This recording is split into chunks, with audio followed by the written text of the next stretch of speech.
ತರ ವಿಧಿಗಳಂತ ಕೇಳಿದ್ರ ಇಲ್ಲಿ ನೋಡ್ರಿ 470 470 ವಿಧಿಗಳದಾವ. ಓಕೆ, 12 ಅನುಸೂಚಿಗಳದಾವ. 12 ಅನುಸೂಚಿಗಳದಾವ. 12 ಅನುಸೂಚಿಗಳದಾವ. 12 ಅನುಸೂಚಿಗಳದಾವ. ಇಲ್ಲಿ ಸೇಮ್ 22 ಭಾಗಗಳದಾವ.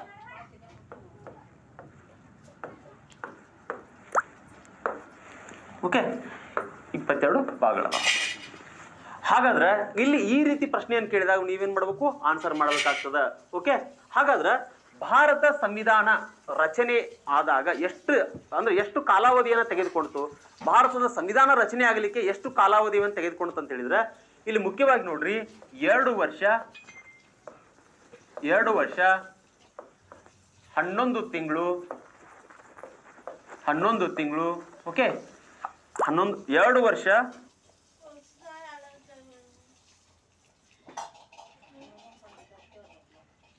ಸಂವಿಧಾನ ರಚನೆ ಆಗ್ಲಿಕ್ಕೆ. ಓಕೆ, ಇಂಪಾರ್ಟೆಂಟ್ ಹೇಳಿದ್ರೆ ಈ ಹಿಂದೆ ನಡೆದಿರತಕ್ಕಂತ ಇನ್ಸ್ಪೆಕ್ಟರ್ ಪರೀಕ್ಷೆಗಳಲ್ಲಿ ಇದನ್ನು ಪ್ರಶ್ನೆ ಕೇಳಿದ್ದಾರೆ. ಅದಕ್ಕೆ ಇದು ನೀವು ನೆನ್ಪಿಟ್ಕೊಳ್ಬೇಕು. ಹಾಗಾದ್ರೆ ಇಲ್ಲಿ ನೋಡ್ರಿ, ಎರೇಸ್ ಮಾಡ್ತೇನೆ ಇದನ್ನ. ಇಲ್ಲಿ ಇನ್ನೊಂದು ಅಂಶ ನೆನ್ಪಿಟ್ಕೋಬೇಕು ನೀವು. ಹಾಗಾದ್ರೆ ಇಲ್ಲಿ ಸಂವಿಧಾನ ಒಂದು ರಚನೆ ಆಯಿತು, ಸಂವಿಧಾನವನ್ನು ರಚನೆ ಮಾಡಿದ್ರು ನಮ್ಮ ಸಂವಿಧಾನಕಾರರು ಎಲ್ಲ ಮಾಡಿದ್ರು. ಹಾಗಾದ್ರೆ ಇಲ್ಲಿ ಸಂವಿಧಾನವನ್ನು ರಚನೆ ಮಾಡಿದಾಗ ಖರ್ಚು ಎಷ್ಟಾಯ್ತು, ದುಂದು ವೆಚ್ಚ ಎಷ್ಟಾಯ್ತು ಅಂತ ಹೇಳಿದ್ರೆ 64 ಲಕ್ಷ ರೂಪಾಯಿ ದುಂದು ವೆಚ್ಚ ಆಗ್ತದ. 64 ಲ್ಯಾಕ್ ದುಂದು ವೆಚ್ಚ ಆಗ್ತದೆ ಇಲ್ಲಿ. ಯಾಕಂತ ಹೇಳಿದ್ರೆ ಆಗಿನ ಅವಧಿಯಲ್ಲಿ 64 ಲಕ್ಷ. ಒಂದ್ ವೇಳೆ ಈಗಿರ್ತಕ್ಕಂಥ MLA MP ಗಳು ಇದ್ದಿದ್ರ ಅದೆಷ್ಟು ಬಿಲಿಯನ್ ಟ್ರಿಲಿಯನ್ ವರೆಗೂ ದುಡ್ಡು ಹೋಗ್ತಾ ಇರ್ತದ. ಅಂದ್ರೆ ಅಷ್ಟಕ್ಕೊಂದು ಅವಾಗಿನ ಕಾಲದಲ್ಲಿ ಇರ್ತಕ್ಕಂತಹ ಒಬ್ಬ ರಚನಾಕಾರರು, ಅಲ್ಲಿರ್ತಕ್ಕಂಥ ಮೆಂಬರ್ಗಳು ಅಷ್ಟಕ್ಕೊಂದು ಪ್ರಾಂಪ್ಟ್ ಇದ್ರು. ಆ ಉದ್ದೇಶಕ್ಕೋಸ್ಕರ 64 ಲಕ್ಷ ರೂಪಾಯಿ ಆಯ್ತು. ಓಕೆ, ಒಂದು ವೇಳೆ ಈಗ ನೋಡ್ರಿ, ನಿಮ್ಗೊಂದು ಜನರಲ್ ನಾಲೆಜ್ ಹೇಳ್ಬೇಕಂದ್ರೆ ಈಗ MLA ಲ್ಯಾಂಡ್ ಎಷ್ಟಿದೆ ಅಂತ ಹೇಳಿದ್ರೆ ನಮ್ಮಲ್ಲಿ 2.5 crore ಅದ. 2.5 crore ಅದ, ನೆನ್ಪಿಟ್ಕೊಳ್ರಿ. MP ಲ್ಯಾಂಡ್ ಬಂದ್ಬಿಟ್ಟು ನಮ್ಮಲ್ಲಿ ಓಕೆ 5 crore ಅದ. ಓಕೆ, 5 crore ಅದ. ಓಕೆ, ಹೀಗಿದ್ದಾಗ ಓಕೆ ಇಲ್ಲಿ ನೋಡ್ರಿ, ಇದು ಸಂವಿಧಾನ ರಚನೆ ಆಗ್ಲಿಕ್ಕೆ ಬರೀ 64 ಲಕ್ಷ ರೂಪಾಯಿ ಆಯ್ತು ಆಗಿನ ಅವಧಿ ಒಳಗಡೆ, 1950 ಒಳಗಡೆ. ಹಾಗಾದ್ರೆ ಇವಾಗ MLA ಲ್ಯಾಂಡ್ ಎಷ್ಟಿದೆ ನಮ್ಮಲ್ಲಿ ಅಂದ್ರೆ ಪ್ರತಿಯೊಬ್ಬ MLAಗೆ 2.5 ಕೋಟಿ ರೂಪಾಯಿ ಪ್ರತಿ ವರ್ಷಕ್ಕೆ ಕೊಡ್ತಾರ್ರಿ. ಓಕೆ, ಹಾಗಾದ್ರೆ MP ಎಷ್ಟು ಕೊಡ್ತಾರ ಅಂತ ಹೇಳಿದ್ರ 5 ಕೋಟಿ ರೂಪಾಯಿ ಇರ್ತದ. ಈ 5 ಕೋಟಿ ರೂಪಾಯಿ ತಮ್ಮ ಪ್ರದೇಶಗಳ ಒಂದು ಅಭಿವೃದ್ಧಿಗೋಸ್ಕರ ಅವರು ಬಳಸಬಹುದು. ಬಟ್ ಅದನ್ನ ಎಷ್ಟರ ಮಟ್ಟಿಗೆ ಬಳಸ್ತಾರೋ ಎಷ್ಟರ ಮಟ್ಟಿಗೆ ಬಳಸೋದಿಲ್ಲ ಅದು ನಿಮ್ಗೂ ಗೊತ್ತು, ಎಲ್ಲರಿಗೂ ಗೊತ್ತು. ಓಕೆ, ಹಾಗಾದ್ರೆ ಈಗ ಇಲ್ಲಿ ನಾನು ನಿಮ್ಗೆ ಹೇಳ್ತಕ್ಕಂಥ ವಿಷಯ ಇನ್ನೊಂದೇನಂದ್ರೆ, ನೀವು ಈ ಸಂವಿಧಾನದ ಬಗ್ಗೆ ತಿಳ್ಕೊಳ್ತಾ ಇದ್ರಿ, ಸಂವಿಧಾನದ ಬಗ್ಗೆ ಅಧ್ಯಯನ ಮಾಡ್ತಾ ಇದ್ರಿ ಅಂತ ಹೇಳಿದ್ರೆ ನಿಮಗೆ ಇನ್ನೊಂದು ಮೈಂಡ್ ಅಲ್ಲಿ ನಿಮ್ಗೆ ಇರ್ಬೇಕು ಸ್ನೇಹಿತರೆ. ಏನಂತ ಹೇಳಿದ್ರೆ ಈ ವಿಧಿಗಳನ್ನ ಜೊತೆಗೆ ಕೆಲವೊಂದಿಷ್ಟು ಕಾಯ್ದೆಗಳನ್ನ ಎಲ್ಲವನ್ನು ಕೂಡ ಪ್ರತಿನಿತ್ಯ ರಿವಿಷನ್ ಮಾಡ್ಬೇಕು ನೀವು. ಯಾಕಂತ ಹೇಳಿದ್ರೆ ರಿವಿಷನ್ ಮಾಡ್ಲಿಲ್ಲ ಅಂತ ಹೇಳಿದ್ರೆ ಸಕ್ಸಸ್ ಆಗುದಿಲ್ಲ. ಅದಕ್ಕೆ ನೋಡ್ರಿ, ನಾನು ನಿಮ್ಗೆ ಆಕ್ಚುಲಿ ಪರೀಕ್ಷೆಗೂ ತುಂಬಾ ಇಂಪಾರ್ಟೆಂಟ್ ಒಂದು ವಚನ ನೆನಪಾಗ್ತಾ ಇದೆ ನನಗೆ. ಹರಿದ ಗೋಣಿಯಲ್ಲೊಬ್ಬ ಕಳವೆಯ ತುಂಬಿದ, ಈರೊಳೆಲ್ಲ ನಡೆದಾನ ಸುಂಕ ಕಂಜಿ, ಕಳವೆಯೆಲ್ಲ ಹೋಗಿ ಬರೀ ಗೋಣಿ ಉಳಿಯಿತು, ಅಳಿಮಣದವನ ಭಕ್ತಿ ಇಂತಾಯ್ತು ಕಾಣ ರಾಮನಾಥ. ಅಂದ್ರೆ ಇದ್ರ ಅರ್ಥ ಏನಂತ ಹೇಳಿದ್ರೆ, ಕಳವೆ ಅಂತ ಹೇಳಿದ್ರೆ ಭತ್ತ. ಅಂದ್ರೆ ಹರಿದ ಗೋಣಿಯಲ್ಲೊಬ್ಬ ಕಳವೆಯ ತುಂಬಿಕೊಂಡು, ಓಕೆ, ಈರುಳೆಲ್ಲ ನಡೆದಾನ ಸುಂಕ ಕಂಜಿ. ಓಕೆ, ಸುಂಕ ಕಂಜಿ ಅಂದ್ರೆ ಹರಿದ ಗೋಣಿಯಲ್ಲಿ ಒಬ್ಬ ಕಳವೆಯನ್ನು ತುಂಬಿಕೊಂಡು, ಈರುಳೆಲ್ಲ ನಡೆದಾನ ಸುಂಕ ಕಂಜಿ, ಕಳವೆಯೆಲ್ಲ ಹೋಗಿ ಬರೀ ಗೋಣಿ ಉಳಿಯಿತು, ಅಳಿಮಣದವನ ಭಕ್ತಿ ಇಂತಾಯ್ತು ಕಾಣ ರಾಮನಾಥ ಅಂತ ಹೇಳಿದ್ರೆ ತುಂಬಿದ ಒಂದು ಭತ್ತದ ಚೀಲದಲ್ಲಿ ಆ ಭತ್ತವನ್ನು ಹೊತ್ಕೊಂಡು ರಾತ್ರಿ ಎಲ್ಲ ನಡ್ಕೊಂಡು ಹೋಗ್ತಾನೆ. ಯಾವ ಭಾಗದಲ್ಲಿ ಹರಿದಿರ್ತದಲ್ಲ ಆ ಭತ್ತದ ಚೀಲ ಸಂಪೂರ್ಣವಾಗಿ ಕೊಚ್ಚಿ ಹೋಗ್ತದ. ಅಂದ್ರೆ ಇದ್ರ ಅರ್ಥ ಇಷ್ಟೇ ನಿಮ್ಗೆ ಹೇಳ್ತಕ್ಕಂಥ ಸ್ನೇಹಿತರೆ. ಓದ್ತಕ್ಕಂಥ ವಿಧಾನ ಬದಲಾವಣೆ ಆಗಲಿ, ನಿಮ್ದು ಸ್ಮಾರ್ಟ್ ಸ್ಟಡಿ ಮಾಡ್ರಿ, ಹಾರ್ಡ್ ವರ್ಕ್ ಮಾಡಿ. ನೀವು ರಾತ್ರಿ ಎಲ್ಲ ನೀವು ಹಗಲೆಲ್ಲ ಓದಿ ಅದೇನು ನಿಮಗೆ ನೆನಪು ಉಳಿಲಿಲ್ಲ ಅಂತ ಹೇಳಿದ್ರೆ ಅದು ನಗಣ್ಯ ಆಗ್ತದ, ನೀವು ಸಕ್ಸಸ್ ಆಗೋದಿಲ್ಲ. ಆ ಉದ್ದೇಶಕ್ಕೋಸ್ಕರ ಓದ್ಬೇಕನ್ನುವಂತ ಸಂದರ್ಭದೊಳಗಡೆ ಸೈಂಟಿಫಿಕ್ ಆಗಿ ಓದ್ರಿ. ಓಕೆ, ಓದುವಂತ ವಿಧಾನಗಳನ್ನ ಬದಲಾವಣೆ ಮಾಡ್ಕೊಳ್ರಿ. ನೀವ್ ಏನ್ ಓದ್ತಿರಲ್ಲ ಇವತ್ತು ಅದನ್ನು ಪರ್ಫೆಕ್ಟ್ ಆಗ್ರಿ. ಅದನ್ನು ಪರ್ಫೆಕ್ಟ್ ಆಗೋವರೆಗೂ ಬೇರೆ ಓದ್ಬೇಡ್ರಿ. ಒಂದು ವಾರದಲ್ಲಿ 1 ಸಲ 2 ಸಲ ಆ ವಿಷಯಗಳನ್ನ ರಿವಿಷನ್ ಮಾಡುವಂತ ಒಂದು ವ್ಯವಧಾನ ನಿಮ್ಮಲ್ಲಿರ್ಬೇಕು. ಓಕೆ, ಇದು ನಿಮ್ಗೆ ಒಂದು ಗೈಡೆನ್ಸ್ ಕೊಡ್ತಾ ಇದ್ದೇನೆ ನಾನು. ಹಾಗಾದ್ರೆ ಇಲ್ಲಿ ನೋಡ್ರಿ, ಇಷ್ಟೆಲ್ಲಾ ವಿಷಯಗಳನ್ನ ನಾವು ತಿಳ್ಕೊಂಡ್ವಿ. ಓಕೆ, ಇಲ್ಲಿ ಮುಖ್ಯವಾಗಿ ಏನು, ಹಾಗಾದ್ರೆ ಇಲ್ಲಿ ನಾವು ಸಂವಿಧಾನ ರಚನೆಯ ಬಗ್ಗೆ ತಿಳ್ಕೊಂಡ ನಂತರ ಇಲ್ಲಿ ಭಾರತದ ಸಂವಿಧಾನದ ಲಕ್ಷಣಗಳ ಬಗ್ಗೆ ಪ್ರಶ್ನೆ ಕೇಳ್ತಾನೆ. ಇಲ್ಲಿ UPSC ಮೇನ್ಸಿಗೂ ಇದ್ರ ಬಗ್ಗೆ ಪ್ರಶ್ನೆಗಳನ್ನು ಕೇಳ್ತಾನೆ, ಜೊತೆಗೆ ಇಲ್ಲಿ KSಗೂ ಕೂಡ ಇಂಪಾರ್ಟೆಂಟು. ಈ ಒನ್ ಲೈನರ್ ಬಗ್ಗೆ ಕೂಡ ಇಲ್ಲಿ ಪ್ರಶ್ನೆ ಕೇಳ್ತಾನೆ. ಒನ್ ಲೈನರ್ ಬಗ್ಗೆ ಕೂಡ ಪ್ರಶ್ನೆ ಕೇಳ್ತಾನೆ, ನೆನ್ಪಿಟ್ಕೊಡ್ರಿ. ಯಾಕಂತ ಹೇಳಿದ್ರೆ UPSC ಅಲ್ಲಿ ಇದ್ರ ಬಗ್ಗೆ ಪ್ರಬಂಧ ಬರೆಯಿರಿ ಅಂತ ಕೇಳ್ತಾನೆ. ಓಕೆ, KS ನಲ್ಲಿ ಏನಂತ ಹೇಳಿದ್ರೆ ಇದ್ರ ಬಗ್ಗೆ ಪ್ರಬಂಧ ರಚನೆ ಮಾಡಿ ಅಂತ ಕೇಳ್ತಾನೆ. ಯಾಕಂತ ಹೇಳಿದ್ರೆ ಭಾರತದ ಸಂವಿಧಾನದ ಲಕ್ಷಣಗಳ ಕುರಿತು ಪ್ರಬಂಧನವನ್ನು ಬರೆಯಿರಿ, ವಿಶ್ಲೇಷಣೆ ಮಾಡಿ ಅಂತೇಳಿ ಕೇಳ್ತಾನೆ. ಒನ್ ಲೈನರ್ ಏನಂತ ಹೇಳಿದ್ರೆ ಭಾರತದ ಸಂವಿಧಾನ ಈ ಕೆಳಗಿನ ಯಾವ ಲಕ್ಷಣಗಳನ್ನ ಹೊಂದಿದೆ ಅಂತ ಹೇಳಿ ಕೇಳ್ತಾನೆ. ಅದರಲ್ಲಿ ಹೊಂದಿಲ್ಲದೆ ಇರ್ತಕ್ಕಂಥ ಒಂದು ಅಬ್ಜೆಕ್ಟ್ ಅನ್ನ ಅದರಲ್ಲಿ ಹಾಕ್ತಾನೆ. ನೀವು ಸರಿಯಾಗಿ ಲಕ್ಷಣಗಳ ಬಗ್ಗೆ ಓದಿದ್ರೆ ನೀವೆಲ್ಲ ಐಡೆಂಟಿಫೈ ಮಾಡ್ಬೋದು. ಆ ಉದ್ದೇಶಕ್ಕೆ ಇದನ್ನ ಒಂಚೂರು ನೆನ್ಪಿಟ್ಕೊಡ್ರಿ. ಓಕೆ, ಹಾಗಾದ್ರೆ ಭಾರತದ ಸಂವಿಧಾನದ ಲಕ್ಷಣ ಏನಂತ ಹೇಳಿದ್ರೆ ಇದನ್ನ ನಾವು ಲಿಖಿತ ಮತ್ತು ಬೃಹತ್ ಸಂವಿಧಾನ ಅಂತ ಹೇಳ್ತೇವೆ. ರಿಟರ್ನ್ ಅಂಡ್ ಲಾರ್ಜೆಸ್ಟ್ ಕಾನ್ಸ್ಟಿಟ್ಯೂಷನ್ ಅಂತ ಹೇಳ್ತೇವೆ. ಅಂದ್ರೆ ಈ ಭಾರತ ಸಂವಿಧಾನ ವಿಶ್ವದಲ್ಲಿಯೇ ಅತ್ಯಂತ ಬೃಹತ್ ಆಗಿರ್ತಕ್ಕಂಥ ಒಂದು ಸಂವಿಧಾನ. ಯಾಕಂತ ಹೇಳಿದ್ರೆ ಈಗಾಗಲೇ ನಾನು ಮಾತಾಡಿದೆ, 1949 ನಲ್ಲಿ ಇಲ್ಲಿ ಏನಾಯ್ತು, ಅಂಗೀಕಾರ ಆಯಿತು. 1950 ಇದು ಜಾರಿಗೆ ಬಂತು. ಓಕೆ, 1950 ಇದು ಜಾರಿಗೆ ಬಂತು.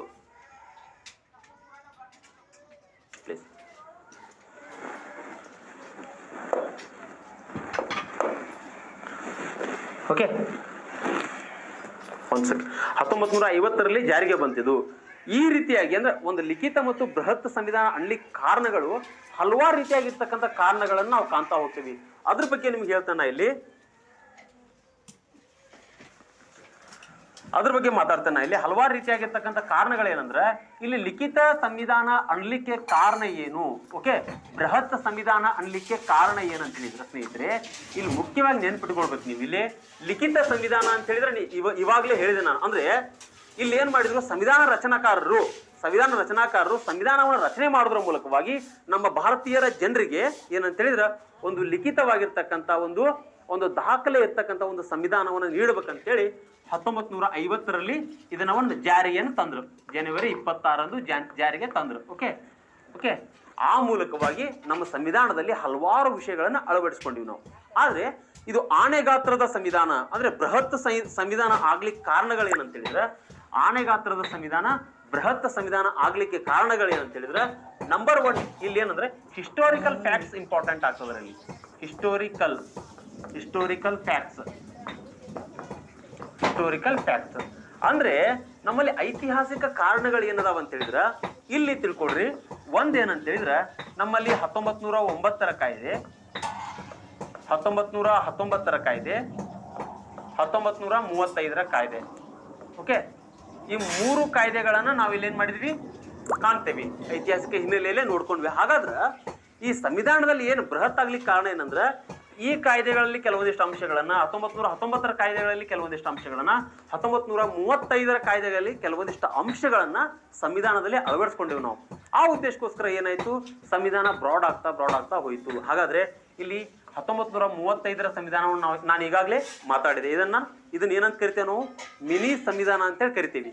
ಯಾವುದನ್ನ, 1935ರ ಒಂದು ಸಂವಿಧಾನವನ್ನ. ಹಾಗಾದ್ರೆ ಇಲ್ಲಿ ಸೆಕೆಂಡ್ ಪಾಯಿಂಟ್ ಏನಾಗುತ್ತಂದ್ರೆ ಇಲ್ಲಿ ಇನ್ನೊಂದು ಪಾಯಿಂಟು ಎರೇಸ್ ಮಾಡ್ತಾನೆ ಇದನ್ನ. ಇಲ್ಲಿ ಸೆಕೆಂಡ್ ಪಾಯಿಂಟ್ ಏನಾಗುತ್ತೆ ಅಂತ ಹೇಳಿದ್ರೆ ಇಲ್ಲಿ ನೋಡ್ರಿ, ಇಲ್ಲಿ ಫಂಡಮೆಂಟಲ್ ರೈಟ್ಸ್ ಬಗ್ಗೆ ತುಂಬಾ ಉಲ್ಲೇಖ ಕೊಟ್ಟಿದ್ದೀವಿ ನಾವು. ಓಕೆ, DPSP ಬಗ್ಗೆ ತುಂಬಾ ಉಲ್ಲೇಖ ಕೊಟ್ಟಿದ್ದೀವಿ.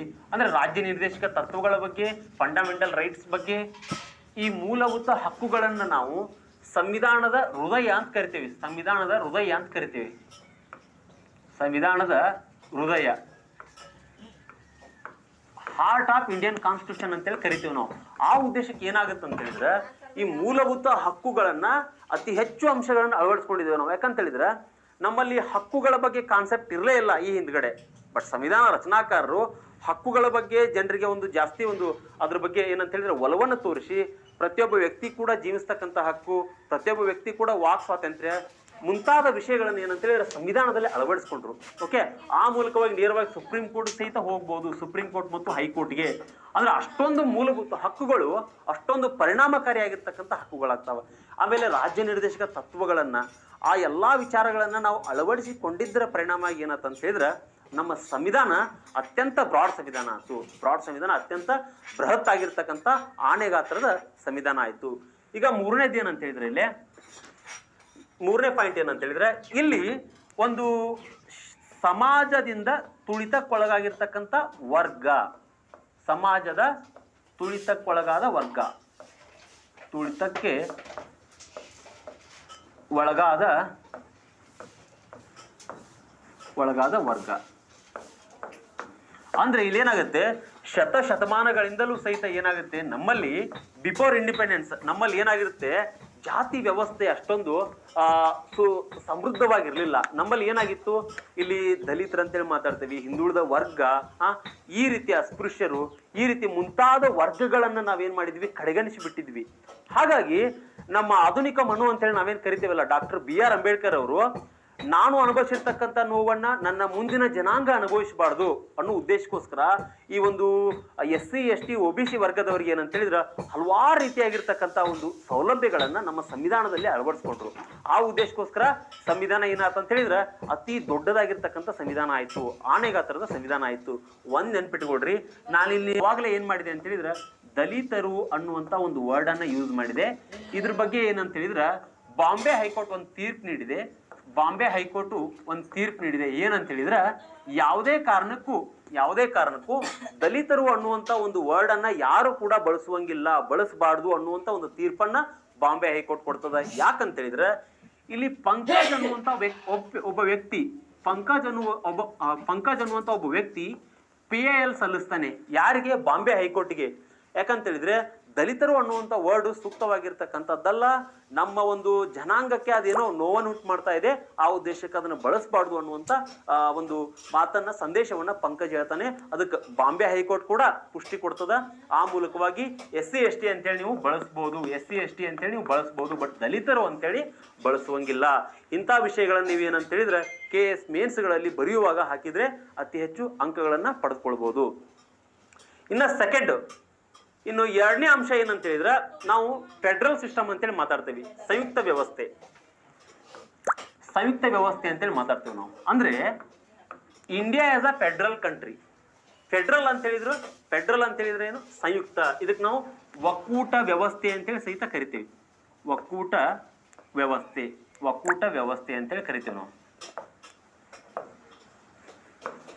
ಒಕ್ಕೂಟ ವ್ಯವಸ್ಥೆ ಅಂತೇಳಿ ಕರಿತೀವಿ ನಾವು. ಓಕೆ, ಹಾಗಾದ್ರೆ ಇಲ್ಲಿ ಒಕ್ಕೂಟ ವ್ಯವಸ್ಥೆ ಅಂತೇಳಿ ಅನ್ಲಿಕ್ಕೆ ಕಾರಣ ಏನಂತ ಹೇಳಿದ್ರೆ ಸ್ನೇಹಿತರೆ, ಇಲ್ಲೇನ್ ಮಾಡಿದೀವಿ ನಾವು, ಅಧಿಕಾರವನ್ನ ಸಂವಿಧಾನಾತ್ಮಕವಾಗಿ ಏನಂತ ಹೇಳಿದ್ರೆ ಕೇಂದ್ರ ಮತ್ತು ರಾಜ್ಯಗಳ ನಡುವೆ ಅಧಿಕಾರವನ್ನು ಹಂಚಿಕೆ ಮಾಡಿದೀವಿ.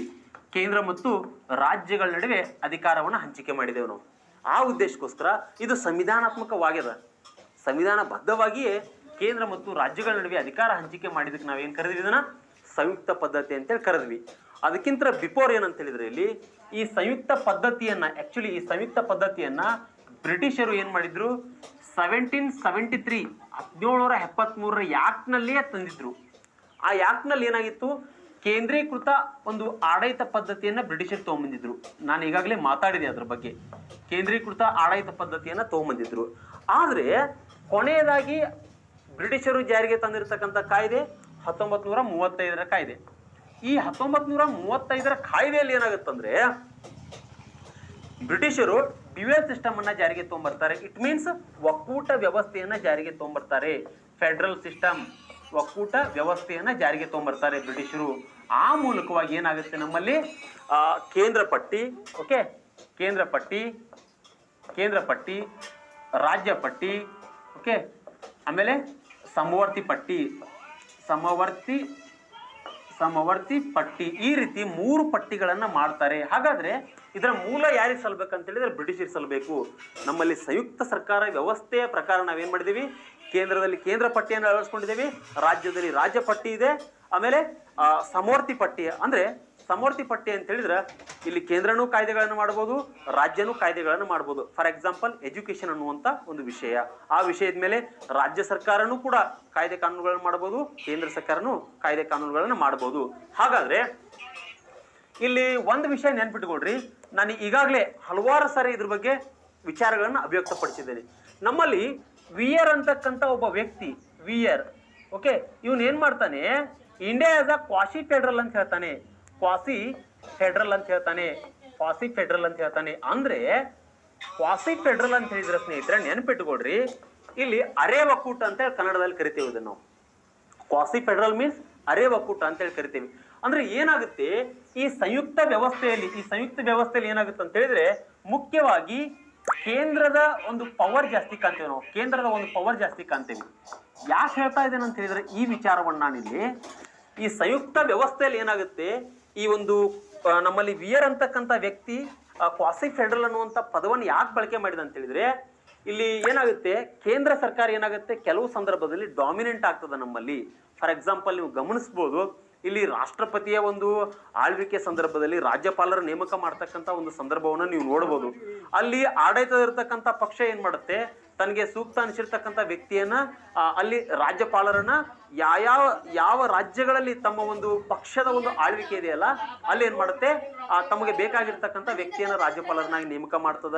ಕೆಲವೊಂದಿಷ್ಟು ರಾಷ್ಟ್ರಪತಿ ಚುನಾವಣೆಗಳಲ್ಲಿ ಅಧಿಕಾರದಲ್ಲಿರ್ತಕ್ಕಂಥ ಪಕ್ಷನೇ ಅಧಿಕಾರಕ್ಕೆ ಬರ್ತದ. ಈ ಎಲ್ಲಾ ವಿಚಾರಗಳು ನೋಡಿದಾಗ ಇಲ್ಲಿ ಏನಾಗುತ್ತೆ ಕೇಂದ್ರ ಅತಿ ಹೆಚ್ಚು ಡಾಮಿನೆಂಟ್ ಆಗ್ತದ, ಪವರ್ಫುಲ್ ಆಗ್ತದ. ಆಮೇಲೆ ಎಮರ್ಜೆನ್ಸಿ ಸಂದರ್ಭಗಳಲ್ಲಿ ಕೂಡ ಕೇಂದ್ರ ಏನ್ ಮಾಡುತ್ತೆ ಅತಿ ಹೆಚ್ಚು ಅಧಿಕಾರಗಳನ್ನ ಚಲಾಯಿಸ್ತದ. ಆ ಉದ್ದೇಶಕ್ಕೋಸ್ಕರ ಇಲ್ಲಿ ಕೇಂದ್ರ ಏನಾಗುತ್ತೆ ಡಾಮಿನೆಂಟ್ ಆಗ್ತದ. ಹೀಗಾಗಿ ಒಂದು ನೆನ್ಪಿಟ್ಟುಕೊಡ್ರಿ, ಕೆಲವೊಂದಿಷ್ಟು ಸಂದರ್ಭಗಳಲ್ಲಿ ನಮ್ಮ ಒಂದು ಸಂಯುಕ್ತ ಸರ್ಕಾರಿ ಪದ್ಧತಿ ಒಕ್ಕೂಟ ವ್ಯವಸ್ಥೆಯಾಗೂ ಬದಲಾವಣೆ ಆಗ್ತದ, ಸಂಯುಕ್ತ ಸರ್ಕಾರಿ ವ್ಯವಸ್ಥೆಯಾಗೂ ಬದಲಾವಣೆ ಆಗ್ತದ. ಇಷ್ಟು ಈ ಸಂಯುಕ್ತ ಸರ್ಕಾರ ಪದ್ಧತಿಯಲ್ಲಿರ್ತಕ್ಕಂಥ ಇನ್ಫಾರ್ಮೇಶನ್. ಓಕೆ, ನೆಕ್ಸ್ಟ್ ಬರ್ತಕ್ಕಂಥದ್ದು ಏನಂದ್ರೆ ಇಲ್ಲಿ ನೆಕ್ಸ್ಟ್ ಬರ್ತಕ್ಕಂಥದ್ದು ಏನಂತ ಹೇಳಿದ್ರೆ ನಮ್ಯ ಮತ್ತು ಅನಮ್ಯ ಸ್ವರೂಪ ಅಂತೇಳಿ ನಾವು ಮಾತಾಡ್ತೇವೆ. ನಮ್ಯ ಮತ್ತು ಅನಮ್ಯ ಸ್ವರೂಪ. ಇಲ್ಲಿ ನೋಡ್ರಿ, ರಿಜಿಡ್ ಅಂಡ್ ಫ್ಲೆಕ್ಸಿಬಲ್. ರಿಜಿಡ್ ಅಂತ ಹೇಳಿದ್ರೆ ಕಠಿಣ, ನೆನ್ಪಿಟ್ಕೊಡ್ರಿ.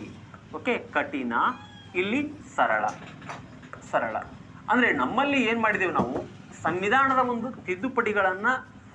ತಿದ್ದುಪಡಿಗಳ ವಿಚಾರದಲ್ಲಿ ಮಾತಾಡೋದಾದ್ರೆ ಈ ಎರಡು ವಿಚಾರಗಳು ನಮ್ಗೆ ಅತ್ಯಂತ ಅವಶ್ಯಕವಾಗ್ತವೆ. ಹಾಗಾದ್ರೆ ಇಲ್ಲಿ ಸಂವಿಧಾನ ಅಂತ ಹೇಳಿದೆ ನಾನು, 368ನೇ ವಿಧಿ ಏನ್ ಮಾಡುತ್ತೆ ಸಂವಿಧಾನದ ತಿದ್ದುಪಡಿಗಳ ಬಗ್ಗೆ ಮಾಹಿತಿಯನ್ನು ಕೊಡ್ತದ, ನೆನ್ಪಿಟ್ಟುಕೊಡ್ರಿ. ಹಾಗಾದ್ರೆ ಇಲ್ಲಿ ಕಠಿಣ ಮತ್ತು ಸರಳ ಅನ್ನುವಂಥ ಪದವನ್ನು ಯಾಕೆ ಬಳಕೆ ಮಾಡಿದೆ ಅಂತ ಹೇಳಿದ್ರೆ ಇಲ್ಲಿ ನಮ್ಮ ಸಂವಿಧಾನ ತಿದ್ದುಪಡಿಗಳನ್ನ ಎರಡು ರೀತಿಯಲ್ಲಿ ಕಾಣ್ತೇವೆ ನಾವು. ಒಂದು ಸಿಂಪಲ್ ಮೆಜಾರಿಟಿ, ಓಕೆ, ಇನ್ನೊಂದು ಸ್ಪೆಷಲ್ ಮೆಜಾರಿಟಿ ಅಂತ ಕಾಣ್ತೇವೆ ನಾವು.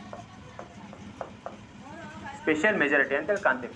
ಅಂದ್ರೆ ಇಲ್ಲೇನಾಗುತ್ತೆ ಕೆಲವೊಂದಿಷ್ಟು ಸಂದರ್ಭಗಳಲ್ಲಿ ನಮ್ಮ ಸಂವಿಧಾನವನ್ನು ತಿದ್ದುಪಡಿ ಮಾಡುವಂತ ಸಂದರ್ಭದಲ್ಲಿ ಸರಳ ಬಹುಮತ ಬೇಕಾಗ್ತದೆ ನಮಗೆ, ಸಿಂಪಲ್ ಮೆಜಾರಿಟಿ ಬೇಕಾಗ್ತದೆ ನಮ್ಗೆ. ಅಂದ್ರೆ 50% ಒಳಗಡೆ ಸದಸ್ಯರು ಹಾಜರಿರ್ಬೇಕಾಗ್ತದೆ, 50% ಸದಸ್ಯರು ಹಾಜರಿರ್ಬೇಕಾಗ್ತದೆ. ಯಾವಾಗ ಸಿಂಪಲ್ ಮೆಜಾರಿಟಿಯಲ್ಲಿ. ಫಾರ್ ಎಕ್ಸಾಂಪಲ್ ನಿಮ್ಗೆ ಹೇಳ್ಬೋದಾದ್ರೆ ಒಂದು ಭಾಷೆಯ ಕುರಿತು ನಾವು ಏನಾದ್ರು ತಿದ್ದುಪಡಿ ಮಾಡ್ಬೇಕಾಗಿತ್ತು ಅಂತ ಹೇಳಿದ್ರೆ ಇಲ್ಲಿ ಸಿಂಪಲ್ ಮೆಜಾರಿಟಿ ಬೇಕಾಗ್ತದ. ಜೊತೆಗೆ ರಾಜ್ಯಗಳ ರಚನೆ ಮಾಡ್ಬೇಕಾಗಿತ್ತು ಅಂತ ಹೇಳಿದ್ರೆ ಇಲ್ಲಿ ಸಿಂಪಲ್ ಮೆಜಾರಿಟಿ ಬೇಕಾಗ್ತದ. ಹೀಗಾಗಿ ಅಂದ್ರೆ ಏನಾಗುತ್ತೆ ಕೆಲವೊಂದು ಸಂದರ್ಭದಲ್ಲಿ ಸರಳನೂ ಆಗ್ತದ ನಮ್ದು, ಕೆಲವೊಂದು ಸಂದರ್ಭದಲ್ಲಿ ಸರಳೀಕೃತವಾಗದ ನಮ್ಮ ಸಂವಿಧಾನ ತಿದ್ದುಪಡಿ, ಕೆಲವೊಂದು ಸಂದರ್ಭದಲ್ಲಿ ಕಠಿಣ ಅದ. ಯಾವ ರೀತಿ ಕಠಿಣ ಅದ ಅಂತ ಹೇಳಿದ್ರೆ ಸ್ಪೆಷಲ್ ಅಂತ ಹೇಳಿದ್ರೆ ವಿಶೇಷ. ಇಲ್ಲಿ 2/3 ಮೆಜಾರಿಟಿ ಬೇಕಾಗ್ತದ. ಅಂದ್ರೆ 50%ಕ್ಕಿಂತ ಹೆಚ್ಚು ಸದಸ್ಯರು ಕೆಲವೊಂದಿಷ್ಟು ಸಂದರ್ಭಗಳಲ್ಲಿ ಏನಂತ ಹೇಳಿದ್ರೆ ಹಾಜರಿರ್ಬೇಕಾಗ್ತದ. ಆ ಉದ್ದೇಶಕ್ಕೋಸ್ಕರ ಇಲ್ಲಿ ಸ್ಪೆಷಲ್ ಮೆಜಾರಿಟಿಯಲ್ಲಿ ಫಂಡಮೆಂಟಲ್ ರೈಟ್ಸ್ ತಿದ್ದುಪಡಿ ಮಾಡ್ಬೇಕಾಗಿತ್ತು ಅಂತ ಹೇಳಿದ್ರೆ ನಮಗೆ ಸ್ಪೆಷಲ್ ಮೆಜಾರಿಟಿ ಬೇಕಾಗ್ತದ. ಆ ಉದ್ದೇಶಕ್ಕೋಸ್ಕರ ಈ ಎಲ್ಲಾ ವಿಚಾರಗಳನ್ನ ನಾವು ಗಮನಿಸಿದಾಗ ಏನ್ ತಿಳ್ಕೊಬಹುದು ಅಂತ ಹೇಳಿದ್ರೆ ನಮ್ಮ ಭಾರತದ ಸಂವಿಧಾನ ಕೆಲವೊಂದಿಷ್ಟು ಸಂದರ್ಭದಲ್ಲಿ ಸರಳನೂ ಅದ, ಕಠಿಣನೂ ಅದ. ಅದಕ್ಕೆ ನಾವೇನಂತ ಹೇಳ್ತೀವಿ, ನಮ್ಯ ಮತ್ತು ಅನಮ್ಯ ರೂಪದ ಒಂದು ಸ್ವರೂಪವನ್ನ ನಮ್ಮ ಸಂವಿಧಾನ ಒಳಗೊಂಡಿದೆ. ಇಷ್ಟು ವಿಷಯವನ್ನ ಈ ಒಂದು ಇದರಲ್ಲಿ ತಿಳ್ಕೊಂಡಿವಿ ನೀವು. ಇನ್ನು ನೆಕ್ಸ್ಟ್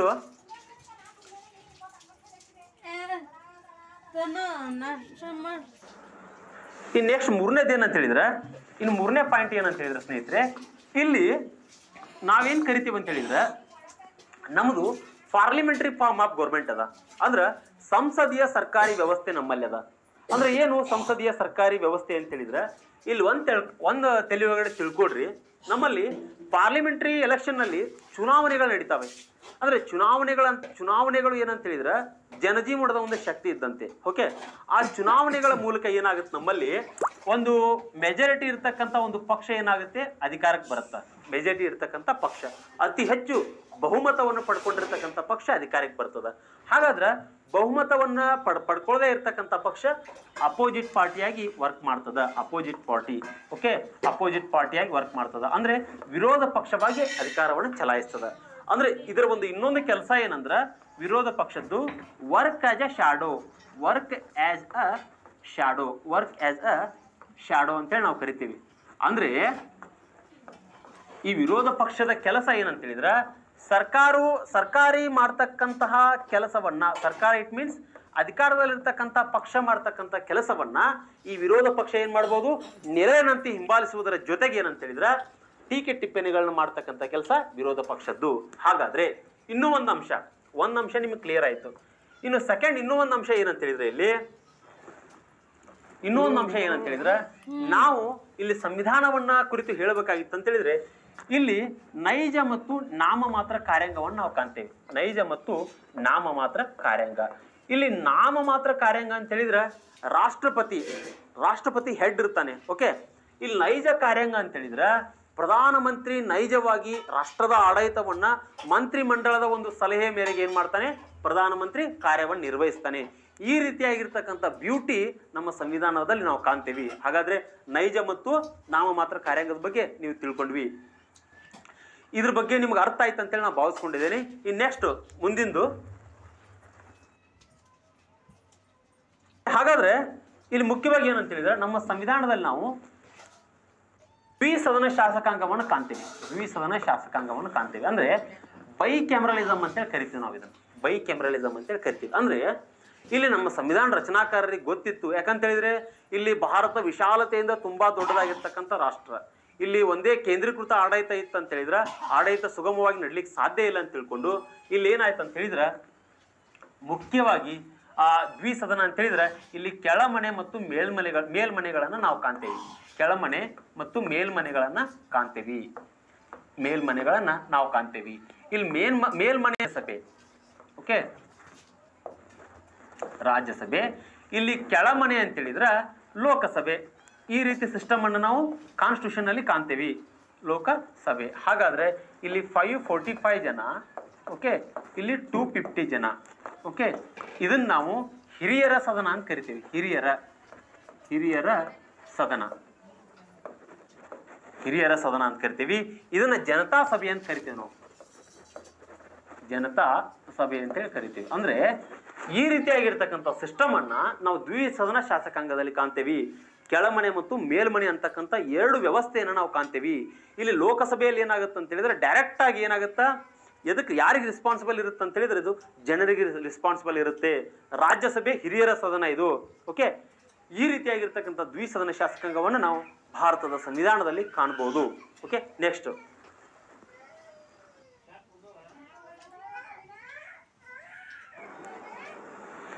ಹಾಗಾದ್ರೆ ನೆಕ್ಸ್ಟ್ ಬರ್ತಕ್ಕಂಥದ್ದು ಏನಂದ್ರೆ ಇಲ್ಲಿ ಫಂಡಮೆಂಟಲ್ ರೈಟ್ಸ್ ಬಗ್ಗೆ. ನಮ್ಮ ಸಂವಿಧಾನದಲ್ಲಿ ಮೂಲಭೂತ ಹಕ್ಕುಗಳ ಬಗ್ಗೆ ತುಂಬಾ ವಿಸ್ತೃತವಾಗಿರ್ತಕ್ಕಂಥ ಮಾಹಿತಿಯನ್ನು ಹಾಕಿದ್ದಾರೆ ನಮ್ಮ ಸಂವಿಧಾನ ರಚನಾಕಾರರು. ಯಾಕಂತ ಹೇಳಿದ್ರೆ ಸಂವಿಧಾನದ ಭಾಗ 3, ಓಕೆ, 12ರಿಂದ 35ರವರೆಗಿನ ವಿಧಿಗಳು ಏನಾಗ್ತಾವ ಅಂತ ಹೇಳಿದ್ರೆ ಇಲ್ಲಿ ಮುಖ್ಯವಾಗಿ ಫಂಡಮೆಂಟಲ್ ರೈಟ್ಸ್ ಕುರಿತು ಡೀಲ್ ಮಾಡ್ತವೆ, ನಮ್ಮ ಮೂಲಭೂತ ಹಕ್ಕುಗಳ ಕುರಿತು ಮಾತಾಡ್ತವೆ. ಅಂದ್ರೆ ಯಾವ ಉದ್ದೇಶಕ್ಕೋಸ್ಕರ ಈ ಮೂಲಭೂತ ಹಕ್ಕುಗಳನ್ನ ನಮ್ಮ ಸಂವಿಧಾನ ರಚನಾಕಾರರು ಹಾಕ್ತಾರೆ ಅಂತ ಹೇಳಿದ್ರೆ ಇಲ್ಲಿ ಮುಖ್ಯವಾಗಿ ನೆನಪಿಡ್ರಿ, ಹಲವಾರು ಶತಮಾನಗಳಿಂದಲೂ ಕೂಡ ಭಾರತೀಯರಿಗೆ ಹಕ್ಕುಗಳು ಸಿಕ್ಕಿರ್ಕಿಲ್ಲ. ಕೋಲನಿಸಮ್ ಆಗಿ ಭಾರತ ಬದುಕ್ತಾ ಇತ್ತು. ಆಮೇಲೆ ಅದಕ್ಕಿಂತ ಹಿಂದುಗಡೆ ಕೂಡ ಅನೇಕ ರಾಜರ ಒಂದು ಮನೆತನಗಳ ಒಂದು ದಾಸರಾಗಿ ನಾವು ಬದುಕ್ತಾ ಇದ್ವಿ. ಆ ಉದ್ದೇಶಕ್ಕೋಸ್ಕರ ನಮ್ಮ ಸಂವಿಧಾನ ರಚನಾಕಾರರು ಏನ್ ಮಾಡಿದ್ರು, ಅಮೆರಿಕ ಸಂವಿಧಾನದಲ್ಲಿ ಫಂಡಮೆಂಟಲ್ ರೈಟ್ಸ್ ಇದಾವಲ್ಲ, ಸೊ ನಮಗೂ ಬೇಕು, ನಾವು ಕೂಡ ಅವುಗಳನ್ನ ಅಳವಡಿಸ್ಕೊಳ್ಬೇಕು. ಆ ಮೂಲಕವಾಗಿ ಭಾರತೀಯರ ಒಂದು ಅಂದ್ರೆ ಅವರ ಒಂದು ಉನ್ನತಿಯನ್ನು ಬಯಸ್ಬೇಕಂತೇಳಿ ಈ ಫಂಡಮೆಂಟಲ್ ರೈಟ್ಸ್ ಅನ್ನ ನಮ್ಮ ಸಂವಿಧಾನ ರಚನಾಕಾರರು ಹಾಕ್ತಾರೆ. ಅಂದ್ರೆ ಪ್ರತಿಯೊಬ್ಬ ವ್ಯಕ್ತಿ ಕೂಡ ಬದುಕ್ತಕ್ಕಂಥ ಹಕ್ಕಿದೆ, ಜೀವಿಸ್ತಕ್ಕಂಥ ಹಕ್ಕಿದೆ, ನಾವು ಯಾವುದೋ ಒಂದು ವಿಷಯದ ಬಗ್ಗೆ ಮಾತನಾಡ್ತಕ್ಕಂಥ ಹಕ್ಕಿದೆ. ಓಕೆ, ಈ ರೀತಿ ಒಂದು ಧರ್ಮವನ್ನು ಅನುಸರಿಸ್ತಕ್ಕಂಥ ಹಕ್ಕಿದೆ. ಈ ರೀತಿಯಾಗಿರ್ತಕ್ಕಂಥ ವಿಚಾರಗಳನ್ನ ಈ ಮೂಲಭೂತ ಹಕ್ಕುಗಳಲ್ಲಿ ನಾವು ಹಾಕ್ತೀವಿ. ಹಾಗಾದ್ರೆ ಇಲ್ಲಿ ಪ್ರೆಸೆಂಟ್ ಮೂಲಭೂತ ಹಕ್ಕುಗಳು ಎಷ್ಟಿದ್ವು ಅಂತ ಹೇಳಿದ್ರೆ 7 ಹಕ್ಕುಗಳಿದ್ವು ನಮ್ಮಲ್ಲಿ. 7 ಹಕ್ಕುಗಳಿದ್ವು. ಬಟ್ ಅದರಲ್ಲಿ 1978 ನಲ್ಲಿ ಏನ್ ಮಾಡ್ತಾರೆ, 78 ನಲ್ಲಿ 44 ಅಮೆಂಡ್ಮೆಂಟ್ ಮಾಡೋದ್ರ ಮೂಲಕವಾಗಿ ಆಸ್ತಿಯ ಹಕ್ಕನ್ನ ರಿಮೂವ್ ಮಾಡಲಾಗಿದೆ, ಆಸ್ತಿಯ ಹಕ್ಕನ್ನ ತೆಗೆದು ಹಾಕಲಾಗಿದೆ. ಇದನ್ನ ಒಂಚೂರು ನೆನ್ಪಿಟ್ಕೊಳ್ರಿ. ಹಾಗಾದ್ರೆ ಆ ಆರು ಮೂಲಭೂತ ಹಕ್ಕುಗಳು ಯಾವ ಅಂತ ಹೇಳಿದ್ರೆ ಅದ್ರ ಬಗ್ಗೆ ನಾನು ಮಾತಾಡ್ತೀನಿ. ಇಲ್ಲಿ ಒಂದೇದೇನಂತ ಹೇಳಿದ್ರೆ ಸಮಾನತೆ ಹಕ್ಕು. ಒಂದೇದೇನಿಲ್ಲ, ಸಮಾನತೆ ಹಕ್ಕು. ಫಸ್ಟ್ ಒನ್ ಸಮಾನತೆ ಹಕ್ಕು, ಸಮಾನತೆ ಹಕ್ಕು. ಓಕೆ, ಸೆಕೆಂಡ್ ಒನ್ ಸ್ವಾತಂತ್ರ್ಯದ ಹಕ್ಕು, ಸ್ವಾತಂತ್ರ್ಯದ ಹಕ್ಕು. ಓಕೆ, ಥರ್ಡ್ ಒನ್ ಶೋಷಣೆ ವಿರುದ್ಧ ಹಕ್ಕು, ಶೋಷಣೆ ವಿರುದ್ಧ ಹಕ್ಕು, ವಿರುದ್ಧ ಹಕ್ಕು. ಓಕೆ, ಫೋರ್ತ್ ಒನ್ ಧಾರ್ಮಿಕ ಸ್ವಾತಂತ್ರ್ಯದ ಹಕ್ಕು, ಧಾರ್ಮಿಕ ಸ್ವಾತಂತ್ರ್ಯದ ಹಕ್ಕು, ಸ್ವಾತಂತ್ರ್ಯದ ಹಕ್ಕು. ಸಿಕ್ಸ್ ಒನ್ ಶೈಕ್ಷಣಿಕ ಹಾಗೂ ಸಾಂಸ್ಕೃತಿಕ ಹಕ್ಕು, ಶೈಕ್ಷಣಿಕ ಹಾಗೂ ಸಾಂಸ್ಕೃತಿಕ ಹಕ್ಕು, ಸಾಂಸ್ಕೃತಿಕ ಹಕ್ಕು, ಸಾಂಸ್ಕೃತಿಕ ಹಕ್ಕು. ಸಂವಿಧಾನಾತ್ಮಕ ಪರಿಹಾರದ ಹಕ್ಕು, ಸಂವಿಧಾನಾತ್ಮಕ ಪರಿಹಾರದ ಹಕ್ಕು.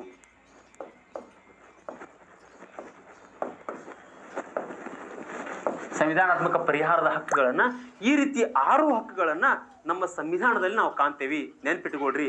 ಓಕೆ, ಹಾಗಾದ್ರೆ ಈ ಸಂವಿಧಾನಾತ್ಮಕ ಪರಿಹಾರದ ಹಕ್ಕನ್ನು ನಾವು ಭಾರತ ಸಂವಿಧಾನದ ಆತ್ಮ ಅಂತೇಳಿ ಕರಿತೀವಿ. ಡಾಕ್ಟರ್ BR ಅಂಬೇಡ್ಕರ್ ಅವರು ಕರೆದಿದ್ದಾರೆ ಇದನ್ನ. Very important. ಯಾಕಂತ ಹೇಳಿದ್ರೆ ಈ ಹಕ್ಕಿನ ಮುಖಾಂತರ ನಾವೇನ್ ಮಾಡ್ಬೋದು ಅಂತ ಹೇಳಿದ್ರೆ ಸುಪ್ರೀಂ ಕೋರ್ಟ್ಗೆ ಮತ್ತು ಹೈಕೋರ್ಟ್ಗೆ ಹೋಗ್ಬಿಟ್ಟು ದಾವೆಯನ್ನ ಹೂಡ್ಬೋದು. ಓಕೆ, ಈ ಸಂಬಂಧಪಟ್ಟಿರ್ತಕ್ಕಂಥ ವಿಷಯವನ್ನ ನಾನೇನಂತ ಹೇಳಿದ್ರೆ ಈ ಫಂಡಮೆಂಟಲ್ ರೈಟ್ಸ್ ಹೇಳ್ಬೇಕಾದ್ರೆ ಡೀಟೇಲ್ ಆಗಿ ನಿಮಗೆ ಹೇಳ್ತೀನಿ. ಹಾಗಾದ್ರೆ ನೆಕ್ಸ್ಟ್ ಬರ್ತಕ್ಕಂಥದ್ದು ಯಾವ್ದು ಅಂತ ಹೇಳಿದ್ರೆ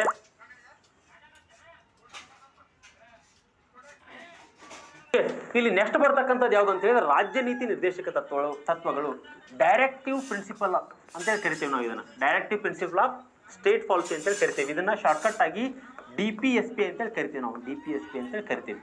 ಇಲ್ಲಿ ನೋಡ್ರಿ, ರಾಜ್ಯ ನಿರ್ದೇಶಕ ತತ್ವಗಳು ಸಂವಿಧಾನದ ಭಾಗ 4ರಲ್ಲಿ ಅಳವಡಿಸ್ಕೊಳ್ತಾರೆ. ಓಕೆ, 36ರಿಂದ 51ರ ವಿಧಿಗಳು ಏನಂತ ಹೇಳಿದ್ರೆ ಈ ಒಂದು ರಾಜ್ಯ ನಿರ್ದೇಶಕ ತತ್ವಗಳ ಬಗ್ಗೆ ಡೀಲ್ ಮಾಡ್ತವೆ. ಹಾಗಾದ್ರೆ ಇಲ್ಲಿ ರಾಜ್ಯ ನಿರ್ದೇಶಕ ತತ್ವಗಳನ್ನ ಇವು ನೋಡಿ, ಇದು ಕಾನ್ಸ್ಟಿಟ್ಯೂಷನ್ ಅಲ್ಲ, ಅಂದ್ರೆ ಸಂವಿಧಾನ ಬದ್ಧವಾಗಿಲ್ಲ. ಇವು ಸಂವಿಧಾನ ಬದ್ಧವಾಗಿ ಅಂತ ಹೇಳಿದ್ರೆ ಈ ಒಂದು DPSPಗೆ ಏನೋ ಧಕ್ಕೆ ಆಗಿದೆ, ನೀವು ನೇರವಾಗಿ ಸುಪ್ರೀಂ ಕೋರ್ಟ್ಗೆ ಹೈಕೋರ್ಟ್ಗೆ ಹೋಗ್ಲಿಕ್ಕೆ ಆಗೋದಿಲ್ಲ. ಇವುಗಳನ್ನ ಏನ್ ಮಾಡ್ಬೋದು, ಸರ್ಕಾರ ಪಾಲಿಸ್ಕೊಳ್ಬಹುದು. ಇವುಗಳಲ್ಲಿ ಗಾಂಧಿ ತತ್ವಗಳನ್ನು ಅಳವಡಿಸ್ಕೊಂಡಿದ್ದೇವೆ ನಾವು, ಸಾಮಾಜಿಕ ತತ್ವಗಳನ್ನು ಅಳವಡಿಸ್ಕೊಂಡಿದ್ದೇವೆ ನಾವು, ಬೌದ್ಧಿಕ ತತ್ವಗಳನ್ನು ಅಳವಡಿಸ್ಕೊಂಡಿದ್ದೇವೆ ನಾವು. ಆ ಮೂಲಕವಾಗಿ ಏನಂತ ಹೇಳಿದ್ರೆ ಒಂದು ಸರ್ಕಾರಕ್ಕೆ, ಕೇಂದ್ರ ಸರ್ಕಾರಕ್ಕೂ ಆಗಿರ್ಬೋದು, ರಾಜ್ಯ ಸರ್ಕಾರಕ್ಕೂ ಆಗಿರ್ಬೋದು, ಗೈಡ್ ಮಾಡ್ತಕ್ಕಂಥ ಕೆಲಸ ಯಾವ್ದು ಮಾಡುತ್ತಿಲ್ಲಿ DPSP ಮಾಡ್ತದ. ವೆರಿ ಇಂಪಾರ್ಟೆಂಟು, DPSP ಮಾಡ್ತದ. ಓಕೆ, ಇನ್ನು ನೆಕ್ಸ್ಟ್ ಬರ್ತಕ್ಕಂಥದ್ದೇನು, ನೆಕ್ಸ್ಟ್ ಬರ್ತಕ್ಕಂಥದ್ದು ನಮ್ಮದು ಸ್ವತಂತ್ರ ನ್ಯಾಯಾಂಗ ವ್ಯವಸ್ಥೆ ಅದ. ನಮ್ಮಲ್ಲಿ ಸ್ವತಂತ್ರ ನ್ಯಾಯಾಂಗ ವ್ಯವಸ್ಥೆಯನ್ನು ನಾವು ಕಾಣ್ತೇವೆ. ಅಂದ್ರೆ ಇಲ್ಲಿ ಇಂಡಿಪೆಂಡೆಂಟ್ ಜುಡಿಷಿಯರಿ ಅಂತ ಹೇಳಿದ್ರೆ ಇಲ್ಲಿ ಮುಖ್ಯವಾಗಿ ಏನು ಗಮನಿಸ್ಬೋದು ನೀವು, ನಮ್ಮಲ್ಲಿ ಏನದ ಸುಪ್ರೀಂ ಕೋರ್ಟ್, ಓಕೆ, ಆಮೇಲೆ ಹೈಕೋರ್ಟ್ ಇದೆ. ಓಕೆ, ಇದು 124 ಕಾನ್ಸ್ಟಿಟ್ಯೂಷನ್ 124ನೇ ವಿಧಿ ಸುಪ್ರೀಂ ಕೋರ್ಟ್ ಬಗ್ಗೆ ಹೇಳ್ತದ. ಹೈಕೋರ್ಟ್ದ್ದು 214ನೇ ವಿಧಿ ಪ್ರಕಾರ ಹೈಕೋರ್ಟ್ ಬಗ್ಗೆ ಮಾಹಿತಿ ಕೊಡ್ತದ. ಹಾಗಾದ್ರೆ ಇಲ್ಲಿ ಸುಪ್ರೀಂ ಕೋರ್ಟ್ ಮತ್ತು ಹೈಕೋರ್ಟ್ ಬಗ್ಗೆ ನಾನು ಮಾತಾಡ್ತಾ ಇದ್ದೇನೆ. ಅಂದ್ರೆ ಸ್ವತಂತ್ರ ನ್ಯಾಯಾಂಗ ವ್ಯವಸ್ಥೆ ಅಂತ ಹೇಳಿದ್ರೆ ಇಲ್ಲಿ ಒಂದು ರಾಜ್ಯದ ಮಟ್ಟದಲ್ಲಿ ಹೈಕೋರ್ಟ್ಗಳನ್ನು ಸ್ಥಾಪನೆ ಮಾಡಲಾಗಿದೆ. ಓಕೆ, ರಾಷ್ಟ್ರ ಮಟ್ಟದ ವ್ಯಾಜ್ಯಗಳು ಬಂದಾಗ ಅಲ್ಲಿ ಏನಂತ ಹೇಳಿದ್ರೆ ಸುಪ್ರೀಂ ಕೋರ್ಟ್ಗೆ ಹೋಗ್ಬೇಕಾಗ್ತದೆ ನಾವು. ಅದ್ರ ಜೊತೆಗೆ ಫಂಡಮೆಂಟಲ್ ರೈಟ್ಸ್ಗೆ ಏನಾದ್ರು ಧಕ್ಕೆ ಆದ್ರೆ ನೊಂದಂತ ವ್ಯಕ್ತಿ ನೇರವಾಗಿ ಏನ್ ಮಾಡ್ಬೋದು ಅಂತ ಹೇಳಿದ್ರೆ ಸುಪ್ರೀಂ ಕೋರ್ಟ್ಗೆ ಹೋಗ್ಬಿಟ್ಟು ದಾವೆಯನ್ನ ಹೂಡ್ಬೋದು. ಈ ರೀತಿಯಾಗಿರ್ತಕ್ಕಂಥ ಒಂದು ಬ್ಯೂಟಿಯನ್ನ ನಮ್ಮ ಸಂವಿಧಾನದಲ್ಲಿ ನಾವು ಕಾಣ್ತೇವೆ. ಓಕೆ, ನೆಕ್ಸ್ಟ್ ಏನಂತ ಹೇಳಿದ್ರೆ ವಯಸ್ಕ ಮತದಾನ ಪದ್ಧತಿ ನಮ್ಮಲ್ಲಿ ಏನಿದೆ. ಮುಖ್ಯವಾಗಿ ಸ್ನೇಹಿತರೆ ಗಮನಿಸ್ಕೊಳ್ರಿ ನೀವು, ನಮ್ಮಲ್ಲಿ ಅಡಲ್ಟ್ ಫ್ರಾಂಚೈಸ್ ಸಿಸ್ಟಮ್ ಅನ್ನ ಕಾಣ್ತೇವೆ ನಾವು. ಅಡಲ್ಟ್ ಫ್ರಾಂಚೈಸ್ ಸಿಸ್ಟಮ್ ಅನ್ನ ಕಾಣ್ತೇವೆ. ಅಂದ್ರೆ ವಯಸ್ಕ ಮತದಾನ ಪದ್ಧತಿಯನ್ನು ಯಾಕೆ ನಮ್ಮ ಸಂವಿಧಾನ ರಚನಾಕಾರರು ಈ ಒಂದು ವಿಷಯವನ್ನು ಹಾಕ್ತಾರೆ ಅಂತ ಹೇಳಿದ್ರೆ, ಇಲ್ಲಿ ಮುಖ್ಯವಾಗಿ ಜವಾಹರ್ಲಾಲ್ ನೆಹರು ಅವರು ಏನ್ ಮಾಡ್ತಾರೆ, ಅಲ್ಲಿ ಸಂವಿಧಾನ ರಚನೆ ಮಾಡುವಾಗಲೇ ಅವರೊಂದು ಮಾತನ್ನು ಹೇಳ್ತಾರೆ. ನೋಡ್ರಿ, ನೀವು ಸಂವಿಧಾನವನ್ನು ರಚನೆ ಮಾಡ್ತಾ ಇದ್ದೀರಲ್ಲ, ವಯಸ್ಕ ಮತದಾನ ಪದ್ಧತಿಯ ಒಂದು ಆಧಾರದ ಮೇಲೆ ಸಂವಿಧಾನವನ್ನು ರಚನೆ ಮಾಡ್ರಿ ನೀವು ಅಂತೇಳಿ ಜವಾಹರ್ಲಾಲ್ ನೆಹರು ಅವರು ಹೇಳ್ತಾರೆ. ಬಟ್ ಅದು ನಮಗೆ ಸಾಧ್ಯ ಆಗೋದಿಲ್ಲ. ಯಾಕಂದ್ರೆ ವಿಸ್ತಾರವಾಗಿರ್ತಕ್ಕಂಥ ಭೂ ಪ್ರದೇಶ ಎಲ್ಲ ಇದ್ದಾಗ ಯಾಕೋ ನಮ್ಗೆ ಸರಿ ಅನ್ಸೋದಿಲ್ಲ. ಹೀಗಾಗಿ ಇಂಡೈರೆಕ್ಟ್ ಎಲೆಕ್ಷನ್ಸ್ಗಳನ್ನ ನಮ್ಮ ಸಂವಿಧಾನ ರಚನಾಕಾರರು ಇಲ್ಲಿ ಶಿಫಾರಸನ್ನು ಮಾಡ್ತಾರೆ. ಇಂಡೈರೆಕ್ಟ್ ಎಲೆಕ್ಷನ್ಸ್ಗಳನ್ನ ಶಿಫಾರಸು ಮಾಡ್ತಾರೆ.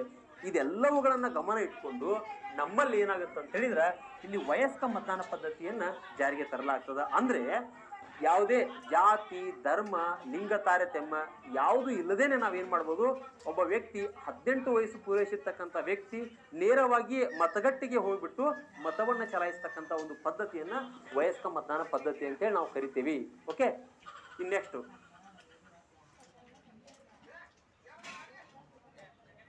ಬರ್ತಕ್ಕಂಥದ್ದು ಏನಂತ ಹೇಳಿದ್ರೆ ವೆರಿ ವೆರಿ ಇಂಪಾರ್ಟೆಂಟ್, ಇದು ಏಕ ಪೌರತ್ವ. ಅಂದ್ರೆ ನಮ್ಮಲ್ಲಿ ಏನಂತ ಹೇಳಿದ್ರೆ ಮುಖ್ಯವಾಗಿ ಏಕ ಪೌರತ್ವದ ಸಿಂಗಲ್ ಸಿಟಿಜನ್ಶಿಪ್ ಅನ್ನು ನಮ್ಮ ಇಂಡಿಯಾದಲ್ಲಿ ನಾವು ಕಾಣ್ತೀವಿ. ನೆನಪಿಟ್ಟುಕೊಡ್ರಿ ಸ್ನೇಹಿತರೆ, ಈಗಾಗಲೇ ನಾವು ಮಾತಾಡಿದೆ USA ನಲ್ಲಿ ಏನಂತ ಹೇಳಿದ್ರೆ ಡ್ಯುಯಲ್ ಸಿಸ್ಟಮ್ ಇದೆ, ದ್ವಿಪೌರತ್ವ ಇದೆ USA ನಲ್ಲಿ, ದ್ವಿಪೌರತ್ವ ಇದೆ USA ನಲ್ಲಿ. ಅಂದ್ರೆ ಇಲ್ಲಿ ಅಮೆರಿಕದಲ್ಲಿ ಅವನೇನ್ ಮಾಡ್ಬೋದು, ಸೆಂಟ್ರಲ್ದು ಪೌರತ್ವ ತಗೋಬೇಕು ಸಿಟಿಜನ್ಶಿಪ್ದು, ಸ್ಟೇಟ್ದು ಸಿಟಿಜನ್ಶಿಪ್ ತಗೋಬೇಕು. ಬಟ್ ನಮ್ಮ ಭಾರತದಲ್ಲಿ ಹಂಗಿಲ್ಲ. ಇಲ್ಲಿ ಹೆಂಗದ ಏಕ ಪೌರತ್ವದ ಸಿಂಗಲ್ ಸಿಟಿಜನ್ಶಿಪ್ ಅದ ನಮ್ಮಲ್ಲಿ. ಅಂದ್ರೆ ಫಾರ್ ಎಕ್ಸಾಂಪಲ್ ಇಲ್ಲಿ ಏನಾಗುತ್ತೆ, ಇಡೀ ದೇಶಕ್ಕೆ ಅಂದ್ರೆ ಇಂಡಿಯಾ ಅಂತ ಹೇಳಿ ಇದನ್ನ ಮಾಡ್ತೇವೆ ನಾವು, ಇದನ್ನ ಪರಿಗಣಿಸ್ತೇವೆ. ಇಡೀ ದೇಶಕ್ಕೆ ಒಂದೇ ಸಂವಿಧಾನ ಇದೆ. ಹೀಗಾಗಿ ಇಲ್ಲಿ ಏಕ ಪೌರತ್ವದ ಒಬ್ಬ ವ್ಯಕ್ತಿ ಒಂದೇ ರೀತಿಯಾಗಿರ್ತಕ್ಕಂಥ ಪೌರತ್ವವನ್ನು ಇಲ್ಲಿ ತೆಗೆದುಕೊಳ್ಬೇಕಾಗ್ತದ. ಹೀಗಾಗಿ ಇಲ್ಲಿ ಏಕ ಪೌರತ್ವ ಇಟ್ ಮೀನ್ಸ್ ಇಲ್ಲಿ ಯಾವುದೋ ಒಂದು, ಇಲ್ಲಿ ಆಧಾರ್ ಕಾರ್ಡ್ ಆಗಿರ್ಬೋದು, ಒಂದು ವೋಟಿಂಗ್ ಕಾರ್ಡ್ ಆಗಿರ್ಬೋದು, ಯಾವುದೇ ಒಂದು ಸಂದರ್ಭದಲ್ಲಿ ಸರ್ಕಾರದ ಯೋಜನೆಗಳು ಬಂದಾಗ ನೀವೇನ್ ಮಾಡ್ಬೋದು, ಇಲ್ಲಿ ಕೇಂದ್ರ ಸರ್ಕಾರಕ್ಕೆ ಸಲ್ಲಿಸಬೇಕಾದಾಗ ಅಲ್ಲಿ ಕೂಡ ಸಲ್ಲಿಸ್ಬೋದು, ರಾಜ್ಯ ಸರ್ಕಾರ ಸಲ್ಲಿಸಬೇಕಾದ್ರೆ ಅಲ್ಲಿ ಕೂಡ ಸಲ್ಲಿಸ್ಬೋದು. ಈ ರೀತಿಯಾಗಿರ್ತಕ್ಕಂಥ ಒಂದು ಸಿಸ್ಟಮ್ ಅನ್ನ ನಮ್ಮ ಸಂವಿಧಾನ ರಚನಾಕಾರರು ಏನ್ ಮಾಡ್ತಾರೆ ಅಂತ ಹೇಳಿದ್ರೆ ಈ ಏಕ ಪೌರತ್ವ ಅನ್ನುವಂಥ ಪರಿಕಲ್ಪನೆಯನ್ನ ಹಾಕ್ತಾರೆ. Very very important. ಇದನ್ನ ನೀವೇನ್ ಮಾಡ್ಬೇಕು, ಮೇನ್ಸ್ ನಲ್ಲಿ ಬರಿಬೇಕಾದ್ರೆ ಇವುಗಳನ್ನ ಕೆಲವೊಂದಿಷ್ಟು ವಿಮರ್ಶಾತ್ಮಕವಾಗಿ ನೀವು ಬರೆದ್ರೆ ಅತಿ ಹೆಚ್ಚು ಅಂಕಗಳನ್ನ ಪಡ್ಕೊಳ್ತೀರಿ. ನೆಕ್ಸ್ಟ್ ಬರ್ತಕ್ಕಂಥದ್ದು ಏನಂದ್ರೆ ನಮ್ಮಲ್ಲಿ ವೆಲ್ಫೇರ್ ಸ್ಟೇಟ್ ಅಂತೇಳಿ ಮಾತಾಡ್ತೇವೆ ಸ್ನೇಹಿತರೆ. ನಾವು ವೆಲ್ಫೇರ್ ಸ್ಟೇಟ್ ಅಂತ ಹೇಳಿದ್ರೆ ಕಲ್ಯಾಣ ರಾಜ್ಯ. ಅಂದ್ರೆ ನಾನು ನಿಮ್ಗೆ ಇದ್ರ ಬಗ್ಗೆ ಹೇಳ್ತೇನೆ. ಈ ಹಿಂದ್ಗಡೆ ನಮ್ಮಲ್ಲಿ ಏನಿತ್ತು ಅಂತ ಹೇಳಿದ್ರೆ ಪೊಲೀಸ್ ರಾಜ್ಯಗಳಿದ್ವು, ಪೊಲೀಸ್ ರಾಜ್ಯಗಳು. ಈ ಪೊಲೀಸ್ ರಾಜ್ಯಗಳ ಕೆಲಸ ಏನಂತ ಹೇಳಿದ್ರೆ ಕೇವಲ ಜನರ ಒಂದು ರಕ್ಷಣೆ ಮಾಡ್ತಕ್ಕಂಥದ್ದು. ಓಕೆ, ಎಲ್ಲೋ ಒಂದ್ ಕಡೆ ದಂಗೆ ಆಗಿದೆ, ಎಲ್ಲೋ ಒಂದ್ ಕಡೆ ಜಗಳ ಆಗಿದೆ, ಎಲ್ಲೋ ಒಂದ್ ಕಡೆ ಏನೋ ಸಮಸ್ಯೆಗಳಾಗಿದೆ ಅಂತಂದಾಗ ಈ ಪೊಲೀಸರು ಹೋಗ್ಬಿಟ್ಟು ಅಲ್ಲಿ ಏನ್ ಮಾಡ್ಬೋದಾಗಿತ್ತು, ಸಮಸ್ಯೆಗಳನ್ನ ನಿರ್ವಹಿಸಬೇಕಾಗಿತ್ತು. ಬಟ್ ಅವಾಗ ಕಲ್ಯಾಣ ರಾಜ್ಯದ ವೆಲ್ಫೇರ್ದು ಒಂದು ಪರಿಕಲ್ಪನೆ ಇರಲಿಲ್ಲ, ವೆಲ್ಫೇರ್ ಪರಿಕಲ್ಪನೆ ಇರಲಿಲ್ಲ ಅವಾಗ. ಓಕೆ, ಹೀಗಾಗಿ ಇಲ್ಲಿ ನೆನಪಿಟ್ಕೊಳ್ರಿ, ನಮ್ಮ ಸಂವಿಧಾನ ರಚನಾಕಾರರು ಏನ್ ಥಿಂಕ್ ಮಾಡ್ತಾರೆ ಅಂತ ಹೇಳಿದ್ರೆ, ಹಾಗಾದ್ರೆ ನಮ್ಮ ಸಂವಿಧಾನದಲ್ಲಿ ಕಲ್ಯಾಣ ರಾಜ್ಯದ ಬಗ್ಗೆ ಒಂದು ಪರಿಕಲ್ಪನೆಯನ್ನು ಹಾಕಿದಾಗ ನಾವೇನಾಗುತ್ತೆ, ಒಂದು ರಾಷ್ಟ್ರವನ್ನ ಒಂದು ಸಮಗ್ರವಾಗಿ ಕಟ್ಟಲಿಕ್ಕೆ ಅನುಕೂಲ ಆಗ್ತದೆ ಅನ್ನೋ ಉದ್ದೇಶಕ್ಕೋಸ್ಕರ ಇಲ್ಲೇನಾಗುತ್ತೆ, ಕಲ್ಯಾಣ ರಾಜ್ಯ ಅನ್ನುವಂಥ ಒಂದು ಪರಿಕಲ್ಪನೆಯನ್ನ ನಮ್ಮ ಸಂವಿಧಾನ ರಚನಾಕಾರರು ಹಾಕ್ತಾರೆ. ಆ ಮೂಲಕವಾಗಿ ಈ ಕಲ್ಯಾಣ ರಾಜ್ಯದಲ್ಲಿ ಏನಾಗುತ್ತೆ, ಪ್ರತಿಯೊಬ್ಬ ವ್ಯಕ್ತಿ ಕೂಡ ಸರ್ಕಾರದ ಸೌಲಭ್ಯಗಳನ್ನ ಪಡ್ಕೋಬಹುದು. ಸರ್ಕಾರದ ಸೌಲಭ್ಯಗಳನ್ನ ಪಡೆದುಕೊಳ್ಳುವಲ್ಲಿ ಯಾವುದೋ ಒಬ್ಬ ವ್ಯಕ್ತಿ ಕೂಡ ತಾರತಮ್ಯ ಇಲ್ಲ. ಓಕೆ, ಭಾರತದಲ್ಲಿ ವಾಸವಾಗಿರ್ತಕ್ಕಂಥ ಯಾವುದೋ ಒಬ್ಬ ವ್ಯಕ್ತಿ ಕೂಡ ಸರ್ಕಾರದಿಂದ ಬರ್ತಕ್ಕಂಥ ಎಲ್ಲಾ ಯೋಜನೆಗಳನ್ನ ಸದುಪಯೋಗ ತೆಗೆದುಕೊಳ್ಬಹುದು. ಇಂಥ ವ್ಯವಸ್ಥೆಯನ್ನು ನಾವು ಕಾಣ್ತೀವಿ ನಮ್ಮ ಭಾರತದ ಸಂವಿಧಾನದ ಒಂದು ಲಕ್ಷಣಗಳಲ್ಲಿ ಈ ಒಂದು ಕಲ್ಯಾಣ ರಾಜ್ಯವನ್ನು ನಾವು ಕಾಣ್ತೀವಿ. ನೆಕ್ಸ್ಟ್ ಈ ನಮ್ಮಲ್ಲಿ ಇನ್ನು ಈ ಪಾಯಿಂಟ್ ಏನ್ ಹೇಳುತ್ತೆ ಅಂತ ಹೇಳಿದ್ರೆ, ಇಲ್ಲಿ ಮುಖ್ಯವಾಗಿ ಸಂಸತ್ತಿನ ಶ್ರೇಷ್ಠತೆ. ಅಂದ್ರೆ ನಮ್ಮಲ್ಲಿ ಸುಪ್ರೀಮೇಸಿ ಆಫ್ ಪಾರ್ಲಿಮೆಂಟ್ ಅಂತೇಳಿ ಕರಿತೀವಿ ನಾವು. ಅಂದ್ರೆ ನಮ್ಮಲ್ಲಿ ಸಂಸತ್ತು ಶ್ರೇಷ್ಠವಾಗಿರ್ತಕ್ಕಂಥದ್ದು. ಓಕೆ, ಸಂಸತ್ತಿನ ಪ್ರಕಾರನೇ ಆಡಳಿತ ನಡೀತದೆ. ಯಾಕಂತ ಹೇಳಿದ್ರೆ ತಿದ್ದುಪಡಿಗಳ ಮಾಡುವಂತ ಸಂದರ್ಭದಲ್ಲಿ ಸಂಸತ್ತು ಇಲ್ಲಿ ಏನಾಗುತ್ತೆ, ಡಾಮಿನೆಂಟ್ ಆಗ್ತದೆ. ತಿದ್ದುಪಡಿಗಳನ್ನ ಮಾಡುವಂತ ಸಂದರ್ಭದಲ್ಲಿ ಸಂಸತ್ತು ಡಾಮಿನೆಂಟ್ ಆಗ್ತದ. ಹಾಗಾಗಿ ಇಲ್ಲಿ ನಾವೇನ್ ಮಾಡ್ತೇವಿ, ಸಂಸತ್ತಿನ ಶ್ರೇಷ್ಠತೆ ಅನ್ನುವಂಥದ್ದನ್ನ ಈ ಪದವನ್ನ ಇಲ್ಲಿ ಸಂವಿಧಾನ ರಚನಾಕಾರರು ರಚನೆ ಮಾಡಿದ್ದಾರೆ. ಯಾಕಂತ ಹೇಳಿದ್ರೆ ಇಲ್ಲಿ ಏನಾಗುತ್ತೆ, ಇಲ್ಲಿ ಲೋಕಸಭೆಗಳನ್ನ ಕಾಣ್ತೇವೆ, ನಾವು ಲೋಕಸಭೆಗಳನ್ನ ಕಾಣ್ತೇವೆ. ಲೋಕಸಭೆ ಈಗಾಗಲೇ ಹೇಳಿದೆ ನಾನು, ರಾಜ್ಯಸಭೆ ಅಂತ ಹೇಳಿದೆ ನಾನು. ಹಾಗಾದ್ರೆ ಇವೆರಡೂ ಸಂಸತ್ತಿನ ಭಾಗಗಳು. ಜೊತೆಗೆ ರಾಷ್ಟ್ರಪತಿ ಕೂಡ ಇರ್ತಾನೆ. ಅಂದ್ರೆ ಒಂದೇನೋ ರಾಷ್ಟ್ರದಲ್ಲಿ ಒಂದು ವಿಷಯಕ್ಕೆ ಸಂಬಂಧಪಟ್ಟಂತೆ ಕಾಯ್ದೆ ಕಾನೂನುಗಳಾಗಬೇಕಾಗಿತ್ತು ಅಂತ ಹೇಳಿದ್ರೆ ಇಲ್ಲಿ ಏನಾಗುತ್ತೆ, ಲೋಕಸಭೆ ಮತ್ತು ರಾಜ್ಯಸಭೆಗಳಲ್ಲಿ ಆ ಕಾಯ್ದೆ ಕಾನೂನುಗಳ ಬಗ್ಗೆ ಚರ್ಚೆ ಆಗ್ತದ. ಆಮೇಲೆ ರಾಷ್ಟ್ರಪತಿಯ ಒಂದು ಅಂಕಿತಕ್ಕೆ ಹೋಗ್ತದ. ಇದನ್ನೇನಂತ ಹೇಳ್ತೇವೆ ನಾವು, ಸಂಸತ್ತಿನ ಶ್ರೇಷ್ಠತೆ ಅಂತೇಳಿ ಹೇಳ್ತೇವಿ. ಓಕೆ, ನೆಕ್ಸ್ಟ್ ಬರ್ತಕ್ಕಂಥದ್ದು ನೋಡ್ರಿ, ಒಂದು ವಿಚಾರವನ್ನು ಹೇಳ್ತೇನೆ ನಿಮ್ಗೆ. ನಮ್ಮದು ಜಾತ್ಯತೀತ ರಾಷ್ಟ್ರ. ಆಕ್ಚುಲಿ ಇದು ಕನ್ನಡದಲ್ಲಿ ಇದ್ರ ಬಗ್ಗೆ ಪ್ರಶ್ನೆ ಕೇಳ್ತಾರೆ. ಇದು ಜಾತ್ಯತೀತ ಅಲ್ಲ, ಜಾತ್ಯ ಪ್ಲಸ್ ಅತೀತ, ಜಾತ್ಯತೀತ. ಓಕೆ, ಜಾತ್ಯತೀತ ಅಂತೇಳಿ ಹಾಕ್ಬೇಕು ನೀವು, ಜಾತ್ಯತೀತ. ಇದೇನಾಗುತ್ತೆ, ನೀವು ಕನ್ನಡ ಪರೀಕ್ಷೆಗಳನ್ನ ತೆಗೆದುಕೊಂಡಾಗ ಅಂದ್ರೆ FD ST ಪರೀಕ್ಷೆಗಳಲ್ಲಿ ಕೇಳ್ತಾರೆ. ಆಕ್ಚುಲಿ ಇದು ಹಿಂಗಾಗಬೇಕು. ಓಕೆ, ಇದು ರಾಂಗ್. ಕೆಲವೊಂದು ಪೇಪರ್ಗಳಲ್ಲಿ ಜಾತ್ಯತೀತ ಅಂತೇಳಿ ಕೊಡ್ತಾರೋ, ಬಟ್ ರಾಂಗ್ ಅದು. ಬಟ್ ಪರೀಕ್ಷೆ ಎದುರಿಸ್ತಕ್ಕಂಥ ಸ್ಪರ್ಧಾರ್ಥಿಗಳು ಏನ್ ಮಾಡ್ಬೋದು, ಇದು ಸರಿಯಾಗಿರ್ತಕ್ಕಂಥ ಒಂದು ಆನ್ಸರ್ ಜಾತ್ಯತೀತ. ಓಕೆ, ಹಾಗಾದ್ರೆ ಇಲ್ಲಿ ಭಾರತವನ್ನ ಜಾತ್ಯತೀತ ರಾಷ್ಟ್ರ ಅಂತೇಳಿ ಯಾಕೆ ಕರೆದಿವಿ ನಾವು ಅಂತ ಹೇಳಿದ್ರೆ, ನಮ್ಮಲ್ಲಿ ಇಲ್ಲಿ ಮುಖ್ಯವಾಗಿ ಏನಂತ ಹೇಳಿದ್ರೆ ಸ್ನೇಹಿತರೆ, ನಾವು ಸಂವಿಧಾನ ರಚನಾಕಾರ ಏನ್ ಮಾಡಿದ್ರು, ಸಂವಿಧಾನವನ್ನ ರಚನೆ ಮಾಡುವಂತ ಸಂದರ್ಭದಲ್ಲಿ ಇಲ್ಲಿ ಹಲವಾರು ರೀತಿಯಾಗಿರ್ತಕ್ಕಂಥ ವರ್ಗಗಳು ಏನ್ ಮಾಡಿದಾವೆ, ಸ್ವಾತಂತ್ರ್ಯಕ್ಕೋಸ್ಕರ ದುಡಿದಿದ್ದಾರೆ. ಅದೇ ರೀತಿಯಾಗಿ ಸಂವಿಧಾನ ರಚನಾ ಸಭೆಯಲ್ಲೂ ಸಹಿತ ಇಲ್ಲಿ ಯಾವುದೇ ರೀತಿ ಜಾತಿ ತಾರತಮ್ಯ ಇಲ್ಲದೆ ಪ್ರತಿಯೊಬ್ಬ ವರ್ಗದವರು ಕೂಡ ಭಾಗವಹಿಸಿದ್ದಾರೆ. ಹಾಗಾಗಿ ನಮ್ಮ ಸಂವಿಧಾನ ರಚನಾಕಾರ ಏನ್ ಮಾಡಿದ್ರು, ಯಾವುದೇ ರೀತಿ ನಾವು ಒಂದು ರಾಷ್ಟ್ರ ಧರ್ಮವನ್ನ ಘೋಷಣೆ ಮಾಡೋದು ಬೇಡ. ರಾಷ್ಟ್ರ ಧರ್ಮ ಫಾರ್ ಎಕ್ಸಾಂಪಲ್ ಏನಂತ ಹೇಳಿದ್ರೆ, ಈಗ ಪಾಕಿಸ್ತಾನದಲ್ಲಿ ಇಸ್ಲಾಂ ಧರ್ಮ ಏನದ ರಾಷ್ಟ್ರ ಧರ್ಮ ಅದ, ಇಸ್ಲಾಂ ಧರ್ಮ ರಾಷ್ಟ್ರ ಧರ್ಮ ಅದ. ಬಟ್ ಭಾರತದಲ್ಲಿ ಯಾವುದೇ ರೀತಿಯಾಗಿರ್ತಕ್ಕಂಥ ಒಂದು ಧರ್ಮ ಇಲ್ಲಿ ಏನಂತ ಹೇಳಿದ್ರೆ ರಾಷ್ಟ್ರೀಯ ಧರ್ಮ ಇಲ್ಲ. ಓಕೆ, ಜಾತ್ಯತೀತ ಅನ್ನುವಂಥದ್ದು ಅಂದ್ರೆ ಇಲ್ಲಿ ಪ್ರತಿಯೊಂದು ಧರ್ಮವೂ ಸಹಿತ, ಅದು ಹಿಂದೂ, ಮುಸ್ಲಿಂ, ಕ್ರಿಶ್ಚಿಯನ್, ಸಿಖ್ ಯಾವುದೇ ಒಂದು ಧರ್ಮವಾದ್ರೂ ಸಹಿತ ಪ್ರತಿಯೊಂದು ಧರ್ಮವೂ ತಮ್ಮ ಸೌಹಾರ್ದತೆಯನ್ನ ಕಾಪಾಡ್ಕೊಳ್ತಕ್ಕಂಥ ಒಂದು ಪದ್ಧತಿಯನ್ನ ಈ ಜಾತ್ಯತೀತದಲ್ಲಿ ಕಾಣ್ತೇವೆ ನಾವು. ಓಕೆ, ವೆರಿ ಇಂಪಾರ್ಟೆಂಟ್ ಇದು. ಪಾಕಿಸ್ತಾನದಲ್ಲಿ ಇಸ್ಲಾಂ ಧರ್ಮ ಘೋಷಣೆ ಮಾಡಿದ್ದಾರೆ, ಇಂಡಿಯಾದಲ್ಲಿ ಯಾವುದೇ ರೀತಿ ಧರ್ಮಗಳಿಲ್ಲ. ಅಂದ್ರೆ ಒಂದು ಅಥೆಂಟಿಕ್ ಆಗಿ ಒಂದೇ ಒಂದು ಧರ್ಮ ಅನ್ನುವಂಥದ್ದಿಲ್ಲ, ಹಲವಾರು ಜಾತಿ ಪಂಗಡಗಳು ನಮ್ಮ ದೇಶದಲ್ಲಿದ್ದಾವೆ. ಇಂತಹ ಒಂದು ವ್ಯವಸ್ಥೆ ನಾವು ಎಲ್ಲಿ ಕಾಣಬಹುದು ಅಂತ ಹೇಳಿದ್ರೆ ನಮ್ಮ ಭಾರತದ ಸಂವಿಧಾನದಲ್ಲಿ ಕಾಣ್ತೀವಿ ನಾವು. ಹಾಗಾದ್ರೆ ನೆಕ್ಸ್ಟ್ ಬರ್ತಕ್ಕಂಥದ್ದು, ಇಲ್ಲಿ ನೆಕ್ಸ್ಟ್ ಬರ್ತಕ್ಕಂಥದ್ದು ಏನಂತ ಹೇಳಿದ್ರೆ ಎಮರ್ಜೆನ್ಸಿ ಪ್ರಾವಿಷನ್ಸ್ ಅಂತೇಳಿ ನಾ ಹೇಳ್ತೇನೆ, ಮಾತಾಡ್ತೇನೆ ಇದ್ರ ಬಗ್ಗೆ. ಅಂದ್ರೆ ಎಮರ್ಜೆನ್ಸಿ ಪ್ರಾವಿಷನ್ಸ್ ಅಂತ ಹೇಳಿದ್ರೆ ನಮ್ಮಲ್ಲಿ ತುರ್ತು ಪರಿಸ್ಥಿತಿಗಳನ್ನ ಘೋಷಣೆ ಆಗ್ತವೆ. ಅಂದ್ರೆ ಇಲ್ಲೇನಾಗುತ್ತೆ, ಒಂದು ಕೇಂದ್ರದ ಒಂದು ಆರ್ಥಿಕ ಮುಗ್ಗಟ್ಟ ಬಂದಾಗ, ಕೇಂದ್ರದ ಒಂದು ಆರ್ಥಿಕ ಮುಗ್ಗಟ್ಟು, ಓಕೆ, ಆರ್ಥಿಕ ಮುಗ್ಗಟ್ಟು ಜೊತೆಗೆ ಏನಂತ ಹೇಳಿದ್ರೆ ಒಂದು ಸೈನಿಕರ ದಂಗೆ ಆದಾಗ, ಓಕೆ, ಈ ಸಂದರ್ಭಗಳಲ್ಲಿ ಏನಾಗುತ್ತೆ ಅಂತ ಹೇಳಿದ್ರೆ ನಾವು ಎಮರ್ಜೆನ್ಸಿಯನ್ನ ಘೋಷಣೆ ಮಾಡ್ತೇವಿ. ಅಂತಹ ಒಂದು ಪರಿಸ್ಥಿತಿಯನ್ನು ಏನಂತ ಹೇಳಿದ್ರೆ ಇಲ್ಲಿ ತುರ್ತು ಪರಿಸ್ಥಿತಿಯನ್ನ ನಾವೇನ್ ಮಾಡಿದೀವಿ, ಸಂವಿಧಾನದಲ್ಲಿ ಅಳವಡಿಸ್ಕೊಂಡಿದ್ದೀವಿ. ಹೀಗಾಗಿ ಪರೀಕ್ಷೆ ದೃಷ್ಟಿಯಿಂದ ಈ ಮುಂದೆ ಬರ್ತಕ್ಕಂತಹ ಒಂದು ಸಿಲೆಬಸ್ ನಲ್ಲಿ ತುರ್ತು ಪರಿಸ್ಥಿತಿ ಇದೆ, ಅದ್ರ ಬಗ್ಗೆ ಇನ್ ಡೀಟೇಲ್ ಆಗಿ ಚರ್ಚೆ ಮಾಡ್ತಾ ಹೋಗೋಣ. ಓಕೆ, ಈಗ ನೆಕ್ಸ್ಟ್ ಇಲ್ಲಿ ಅಖಿಲ ಭಾರತ ಸೇವೆಗಳಂತೇಳಿ ಮಾತಾಡ್ತೇವೆ ನಾವು. ಅಖಿಲ ಭಾರತ ಸೇವೆಗಳಂತೇಳಿ ಮಾತಾಡ್ತೇವೆ ನಾವು. ಅಂದ್ರೆ ನಮ್ಮಲ್ಲಿ ಮುಖ್ಯವಾಗಿ ಏನಂತ ಹೇಳಿದ್ರೆ ಇಲ್ಲಿ ಸಂವಿಧಾನ ರಚನಾಕಾರರು ಅವಾಗಲೇ ಏನಾಗಿತ್ತು, ICS ಪರೀಕ್ಷೆಗಳನ್ನ ಕಂಡಕ್ಟ್ ಮಾಡ್ತಾ ಇದ್ರು. ಓಕೆ, ಅದೇನೋ ನಮ್ಮ ಸಂವಿಧಾನ ರಚನಾಕಾರರಿಗೆ ಏನ್ ಅನಿಸ್ತು ಅಂತ ಹೇಳಿದ್ರೆ ಅದೊಂದು ಉನ್ನತ ಮಟ್ಟವಾಗಿರ್ತಕ್ಕಂಥ ಒಂದು ಹುದ್ದೆ ಅಂತೇಳಿ ಅನಿಸ್ತದೆ. ಆ ಮೂಲಕವಾಗಿ ಇಲ್ಲಿ ಸೆಂಟ್ರಲ್ ನಲ್ಲಿ ಒಂದು UPSC ಅನ್ನ ಅಳವಡಿಸಿದ್ದಾರೆ. ಸೆಂಟ್ರಲ್ ನಲ್ಲಿ UPSC, ಆಮೇಲೆ ಸ್ಟೇಟ್ ನಲ್ಲಿ ಏನ್ ಮಾಡಿದ್ದಾರೆ KPSC. ಓಕೆ, ಈ ರೀತಿ ಮತ್ತೆ ಇನ್ನೊಂದು ಜಾಯಿಂಟ್ ಪಬ್ಲಿಕ್ ಸರ್ವಿಸ್ ಕಮಿಷನ್ ಅಂತ ಕರಿತೀವಿ ನಾವು, ಜಾಯಿಂಟ್ ಪಬ್ಲಿಕ್ ಸರ್ವಿಸ್ ಕಮಿಷನ್. ಈ ರೀತಿಯಾಗಿರ್ತಕ್ಕಂಥ ಸಿಸ್ಟಮ್ ಅನ್ನ ನಮ್ಮ ಸಂವಿಧಾನ ರಚನಾಕಾರರು ಜಾರಿಗೆ ತೊಗೊಂಡ್ಬರ್ತಾರೆ. ಅಂದ್ರೆ ಇಲ್ಲಿ ಈ UPSC ಅಲ್ಲಿ ಏನಾಗುತ್ತೆ, ಕೇಂದ್ರ ಮಟ್ಟದಲ್ಲಿ ಏನ್ ಮಾಡಬಹುದು, ಕೇಂದ್ರ ಸರ್ಕಾರ ನೇಮಕಾತಿಗಳನ್ನ ಮಾಡ್ಕೊಳ್ತದ. ಇಲ್ಲಿ ರಾಜ್ಯ ಮಟ್ಟದಲ್ಲಿ KPSC ರಿಕ್ರೂಟ್ಮೆಂಟ್ ಗಳನ್ನ ರಾಜ್ಯ ಸರ್ಕಾರ ಮಾಡ್ತದ. ಈ ರೀತಿ ಅಖಿಲ ಭಾರತ ಸೇವೆಗಳನ್ನ ನಮ್ಮ ಸಂವಿಧಾನದಲ್ಲಿ ನಾವು ಕಾಣ್ತೇವೆ. ಓಕೆ, ಇನ್ ನೆಕ್ಸ್ಟ್ ಇಲ್ಲಿ ಇನ್ನೊಂದು ಪಾಯಿಂಟ್ ಏನಂತ ಹೇಳಿದ್ರೆ, ಓಕೆ, ತ್ರೀ ಟೈಪ್ಸ್ ಅಂದ್ರೆ 3 ಹಂತದ ಒಂದು ಸರ್ಕಾರದ ಒಂದು ಪದ್ಧತಿಯನ್ನು ನಾವು ಕಾಣ್ತೇವೆ. 3 ಹಂತದ ಸರ್ಕಾರ ಪದ್ಧತಿಯನ್ನು ನಮ್ಮಲ್ಲಿ ಕಾಣ್ತೇವೆ. ಅಂದ್ರೆ ಈ 3 ಟೈರ್ ಸಿಸ್ಟಮ್ ಬಗ್ಗೆ ಹೇಳೋದಾದ್ರೆ ನಿಮ್ಗ ಇದನ್ನ ಸ್ಥಳೀಯ ಸರ್ಕಾರ ಅಂತ ಹೇಳಿ ನಾವು ಮಾತಾಡ್ತೇವೆ. ಅಂದ್ರೆ ಇಲ್ಲಿ ಲಾರ್ಡ್ ರಿಪ್ಪನ್ ಅನ್ನ ಏನ್ ಕರಿತೀವಿ ನಾವು, ಲಾರ್ಡ್ ರಿಪ್ಪನ್ ಅನ್ನ ಇವನನ್ನ ಸ್ಥಳೀಯ ಸರ್ಕಾರದ ಪಿತಾಮಹ ಅಂತ ಹೇಳಿ ಕರಿತೀವಿ ನಾವು. ವೆರಿ ಇಂಪಾರ್ಟೆಂಟ್ ಇದು. ಸ್ಥಳೀಯ ಸರ್ಕಾರದ ಪಿತಾಮಹ ಯಾರು, ಲಾರ್ಡ್ ರಿಪ್ಪನ್. ಓಕೆ, ಹಾಗಾದ್ರೆ ಇಲ್ಲಿ 3 ರೀತಿಯಾಗಿರ್ತಕ್ಕಂಥ ಒಂದು ಸರ್ಕಾರದ ವ್ಯವಸ್ಥೆಯನ್ನು ಕಾಣ್ತೀವಿ. ಈ ಪರಿಕಲ್ಪನೆ ಯಾರ್ದಂತ ಹೇಳಿದ್ರೆ ಮಹಾತ್ಮ ಗಾಂಧೀಜಿ ಅವ್ರದ್ದು. ಆಕ್ಚುಲಿ ಮಹಾತ್ಮ ಗಾಂಧೀಜಿ ಅವ್ರದ್ದು ಇದೊಂದು ಪರಿಕಲ್ಪನೆ ಆಗಿತ್ತು. ಯಾಕಂತ ಹೇಳಿದ್ರೆ ಅವರು ಪದೇ ಹೇಳ್ತಾ ಇದ್ರು. ಆಕ್ಚುಲಿ ಅವ್ರು ಏನಂತ ಹೇಳಿದ್ರೆ ಈ ಒಂದು ಕೇಂದ್ರ ಸರ್ಕಾರದ ಬಗ್ಗೆ, ರಾಜ್ಯ ಸರ್ಕಾರದ ಬಗ್ಗೆ ಅಸಮಾಧಾನಗೊಂಡಿದ್ರು. ಅವರು ಮುಖ್ಯವಾಗಿರ್ತಕ್ಕಂಥ ವಿಚಾರ ಏನಂತ ಹೇಳಿದ್ರೆ ಗ್ರಾಮ ಮಟ್ಟದಲ್ಲಿ, ಸ್ಥಳೀಯ ಮಟ್ಟದಲ್ಲಿಯೇ ಒಂದು ಅಭಿವೃದ್ಧಿ ಮಾಡ್ತಕ್ಕಂಥದ್ದು. ಆ ಮೂಲಕವಾಗಿ ಏನಂತ ಹೇಳಿದ್ರೆ ಇಲ್ಲೇನಾಗುತ್ತೆ, ಜಿಲ್ಲಾ ಮಟ್ಟದಲ್ಲಿ ಜಿಲ್ಲಾ ಪಂಚಾಯತ್ ಸ್ಥಾಪನೆ ಮಾಡ್ತಕ್ಕಂಥದ್ದು. ಓಕೆ, ತಾಲೂಕ್ ಮಟ್ಟದಲ್ಲಿ ತಾಲೂಕ್ ಪಂಚಾಯತಿ. ಓಕೆ, ಇನ್ನೊಂದು ಗ್ರಾಮ ಮಟ್ಟದಲ್ಲಿ ಗ್ರಾಮ ಪಂಚಾಯತಿಗಳನ್ನ ಈ ಮೂಲಕ ಸ್ಥಾಪನೆ ಮಾಡೋದ್ರ ಮೂಲಕ ಏನಂತ ಹೇಳಿದ್ರೆ ಇಲ್ಲಿ 3 ಟೈರ್ ಸಿಸ್ಟಮ್ ಅನ್ನ ನಮ್ಮ ಭಾರತದ ಸಂವಿಧಾನದಲ್ಲಿ ನಾವು ಕಾಣ್ತೇವೆ. ಅದ್ರ ಜೊತೆಗೆ ಸ್ನೇಹಿತರೆ ಇನ್ನೊಂದೇನಂದ್ರೆ ಇದ್ರ ಬಗ್ಗೆ ಏನಂತ ಹೇಳಿದ್ರೆ ಅಶೋಕ್ ಮೆಹ್ತಾ ಕಮಿಟಿ ಇದ್ರ ಬಗ್ಗೆ ರಿಪೋರ್ಟ್ ಕೊಡ್ತದ.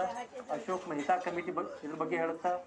ಜೊತೆಗೆ ಇಲ್ಲಿ ಬಲವಂತ್ ರಾಯ್ ಮೆಹ್ತಾ ಕಮಿಟಿ, ಬಲವಂತ್ ರಾಯ್ ಮೆಹ್ತಾ ಕಮಿಟಿ ಇದು ಕೂಡ ಈ ಒಂದು 3 ಟೈರ್ ಗೌರ್ಮೆಂಟ್ ಬಗ್ಗೆ ಮಾತಾಡ್ತದ. ಜೊತೆಗೆ LV ಸಿಂಘ್ವಿ ಕಮಿಟಿ ಅಂತ ನಾವು ಮಾತಾಡ್ತೇವಿ.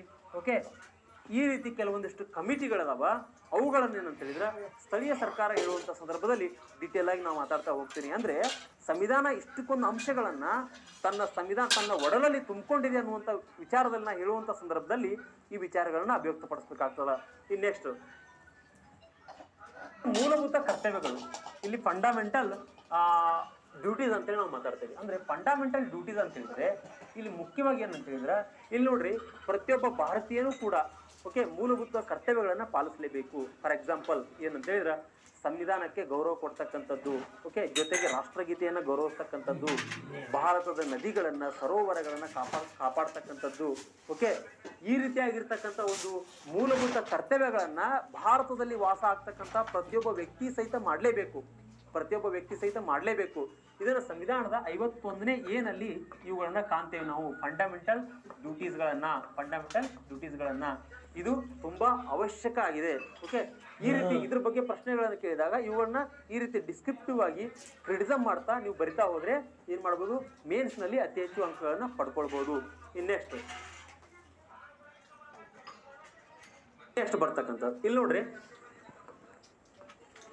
ಇದು ಆಕ್ಚುಲಿ ಸಂವಿಧಾನದ ಒಂದು ಈಗಾಗಲೇ ಮಾತಾಡಿದೆ ಲಕ್ಷಣಗಳ ಬಗ್ಗೆ ನಾವು ವಿಸ್ತೃತವಾಗಿ ತಿಳ್ಕೊಂಡ್ವಿ. ಭಾರತದ ಸಂವಿಧಾನ ಏನೆಲ್ಲ ಲಕ್ಷಣಗಳನ್ನ ಒಳಗೊಂಡಿದೆ ಅಂತೇಳಿ. ಹಾಗಾದ್ರೆ ಇಲ್ಲಿ ಪ್ರಿಯಾಂಬಲ್ ಅಂತೇಳಿ ನಾನು ಮಾತಾಡ್ತೇನೆ. ವೆರಿ ಇಂಪಾರ್ಟೆಂಟ್ ಇದು. ಪ್ರಿಯಾಂಬಲ್ ಬಗ್ಗೆ ಪ್ರಶ್ನೆ ಕೇಳ್ತಾರೆ. ಯಾಕಂತ ಹೇಳಿದ್ರೆ ಇಲ್ಲಿ ಏನಾಗುತ್ತೆ, ಈಗಾಗಲೇ ನಾವು ಮಾತಾಡಿದೆ, ಅಂದ್ರೆ ಭಾರತದ ಸಂವಿಧಾನದ ಒಂದು ಆತ್ಮ ಇದು ಪ್ರಿಯಾಂಬಲ್, ಒಂದು ಕೀಲಿಕೈ ಇದು ಪ್ರಿಯಾಂಬಲ್. ಆ ಉದ್ದೇಶಕ್ಕೋಸ್ಕರ ಈ ಪ್ರಿಯಾಂಬಲ್ ಯಾವ ರೀತಿಯಾಗಿ ಅದರಲ್ಲಿರ್ತಕ್ಕಂಥ ಅಡಕವಾಗಿರ್ತಕ್ಕಂಥ ಅಂಶಗಳ ಬಗ್ಗೆ ತಿಳ್ಕೊಳ್ಳೋಣ. ಓಕೆ, ಹಾಗಾದ್ರೆ ಇಲ್ಲಿ 1946ರಲ್ಲಿ ಏನಾಗುತ್ತೆ, 1946ರಲ್ಲಿ ಜವಾಹರ್ಲಾಲ್ ನೆಹರು ಅವರು ಏನ್ ಮಾಡ್ತಾರೆ ಅಂತ ಹೇಳಿದ್ರೆ ಅಬ್ಜೆಕ್ಟಿವ್ ರೆಸಲ್ಯೂಷನ್ ಅನ್ನ ಪಾಸ್ ಮಾಡ್ತಾರೆ. ಅಬ್ಜೆಕ್ಟಿವ್ ರೆಸಲ್ಯೂಷನ್ ಅನ್ನ ಪಾಸ್ ಮಾಡ್ತಾರೆ. ಯಾವಾಗ? 1946ನಲ್ಲಿ. ಅವಾಗಲೇ ಏನ್ ಮಾಡಿರ್ತಾರೆ ಅವರು, ನ್ಯಾಯ, ಸಮಾನತೆ, ಸ್ವಾತಂತ್ರ್ಯ ಈ ಮುಂತಾದ ಅಂಶಗಳನ್ನ ಜವಾಹರ್ಲಾಲ್ ನೆಹರು ಅವರು ಅಳವಡಿಸಿರ್ತಾರೆ. ಅದರ ಆಧಾರದ ಮೇಲೆ ಏನಾಗುತ್ತೆ ಅಂತ ಹೇಳಿದ್ರೆ ನಮ್ಮಲ್ಲಿ ಏನ್ ಮಾಡ್ತೇವೆ ನಾವು, ಪ್ರಸ್ತಾವನೆಗಳಲ್ಲಿ ಆ ಅಂಶಗಳನ್ನು ಕೂಡ ಪರಿಗಣನೆಗೆ ತೆಗೆದುಕೊಳ್ತೇವೆ. ಹಾಗಾದ್ರೆ 1950ಯಲ್ಲಿ ನಮ್ಮ ಸಂವಿಧಾನ ಜಾರಿಗೆ ಬಂತು. ಓಕೆ, ಆ ಮೂಲಕವಾಗಿ ನಾವು ಪ್ರಸ್ತಾವನೆಯಲ್ಲಿ ಏನೆಲ್ಲ ಅಂಶಗಳನ್ನು ಸೇರಿಸಿದ್ದೇವೆ ಅಂತ ಹೇಳಿದ್ರೆ ಅದ್ರ ಬಗ್ಗೆ ಹೇಳ್ತೇನೆ. ಇಲ್ಲಿ ಮುಖ್ಯವಾಗಿ ಏನಂತ ಹೇಳಿದ್ರೆ ಪ್ರಸ್ತಾವನೆ ಬಗ್ಗೆ ಭಾರತದ ಪ್ರಜೆಗಳಾದ ನಾವು, ಅಲ್ಲಿಂದ ಪ್ರಸ್ತಾವನೆ ಸ್ಟಾರ್ಟ್ ಆಗುತ್ತೆ. ಭಾರತದ ಪ್ರಜೆಗಳಾದ ನಾವು,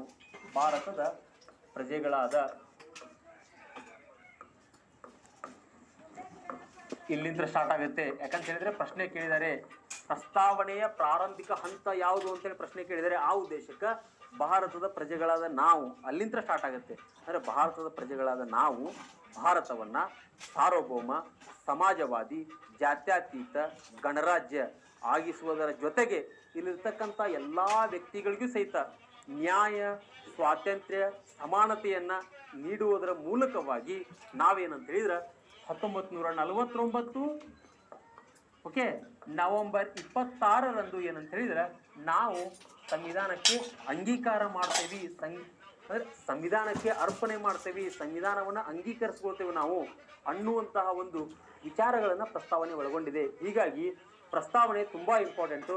ಇಲ್ಲೇನಾಗುತ್ತೆ, ಕೆಲವೊಂದಿಷ್ಟು ವರ್ಡ್ಗಳು ಈ ವಿಚಾರಗಳನ್ನ ಹಾಕಿ ಕೆಲವೊಂದಿಷ್ಟು ಶಬ್ದಗಳು ಪ್ರಸ್ತಾವನೆಯಲ್ಲಿ ಇಲ್ಲ. ಯಾವ ಶಬ್ದಾಗ ನೀವೇನ್ ಮಾಡ್ಬೇಕು, ಪ್ರಸ್ತಾವನೆಗಳನ್ನ ಸರಿಯಾಗಿ ಓದ್ಕೊಳ್ಬೇಕು. ಓಕೆ, ಹಾಗಾದ್ರೆ ಇದೇನಂತ ಹೇಳಿದ್ರೆ ವೆರಿ ಇಂಪಾರ್ಟೆಂಟ್ ಆಗುತ್ತೆ ಪ್ರಸ್ತಾವನೆ. ಇದ್ರ ಬಗ್ಗೆ ನೀವು ಸರಿಯಾಗಿ ನೆನಪಿಟ್ಕೊಳ್ಬೇಕು. ಓಕೆ, ಇನ್ನೆಕ್ಸ್ಟ್ ನೋಡಿ,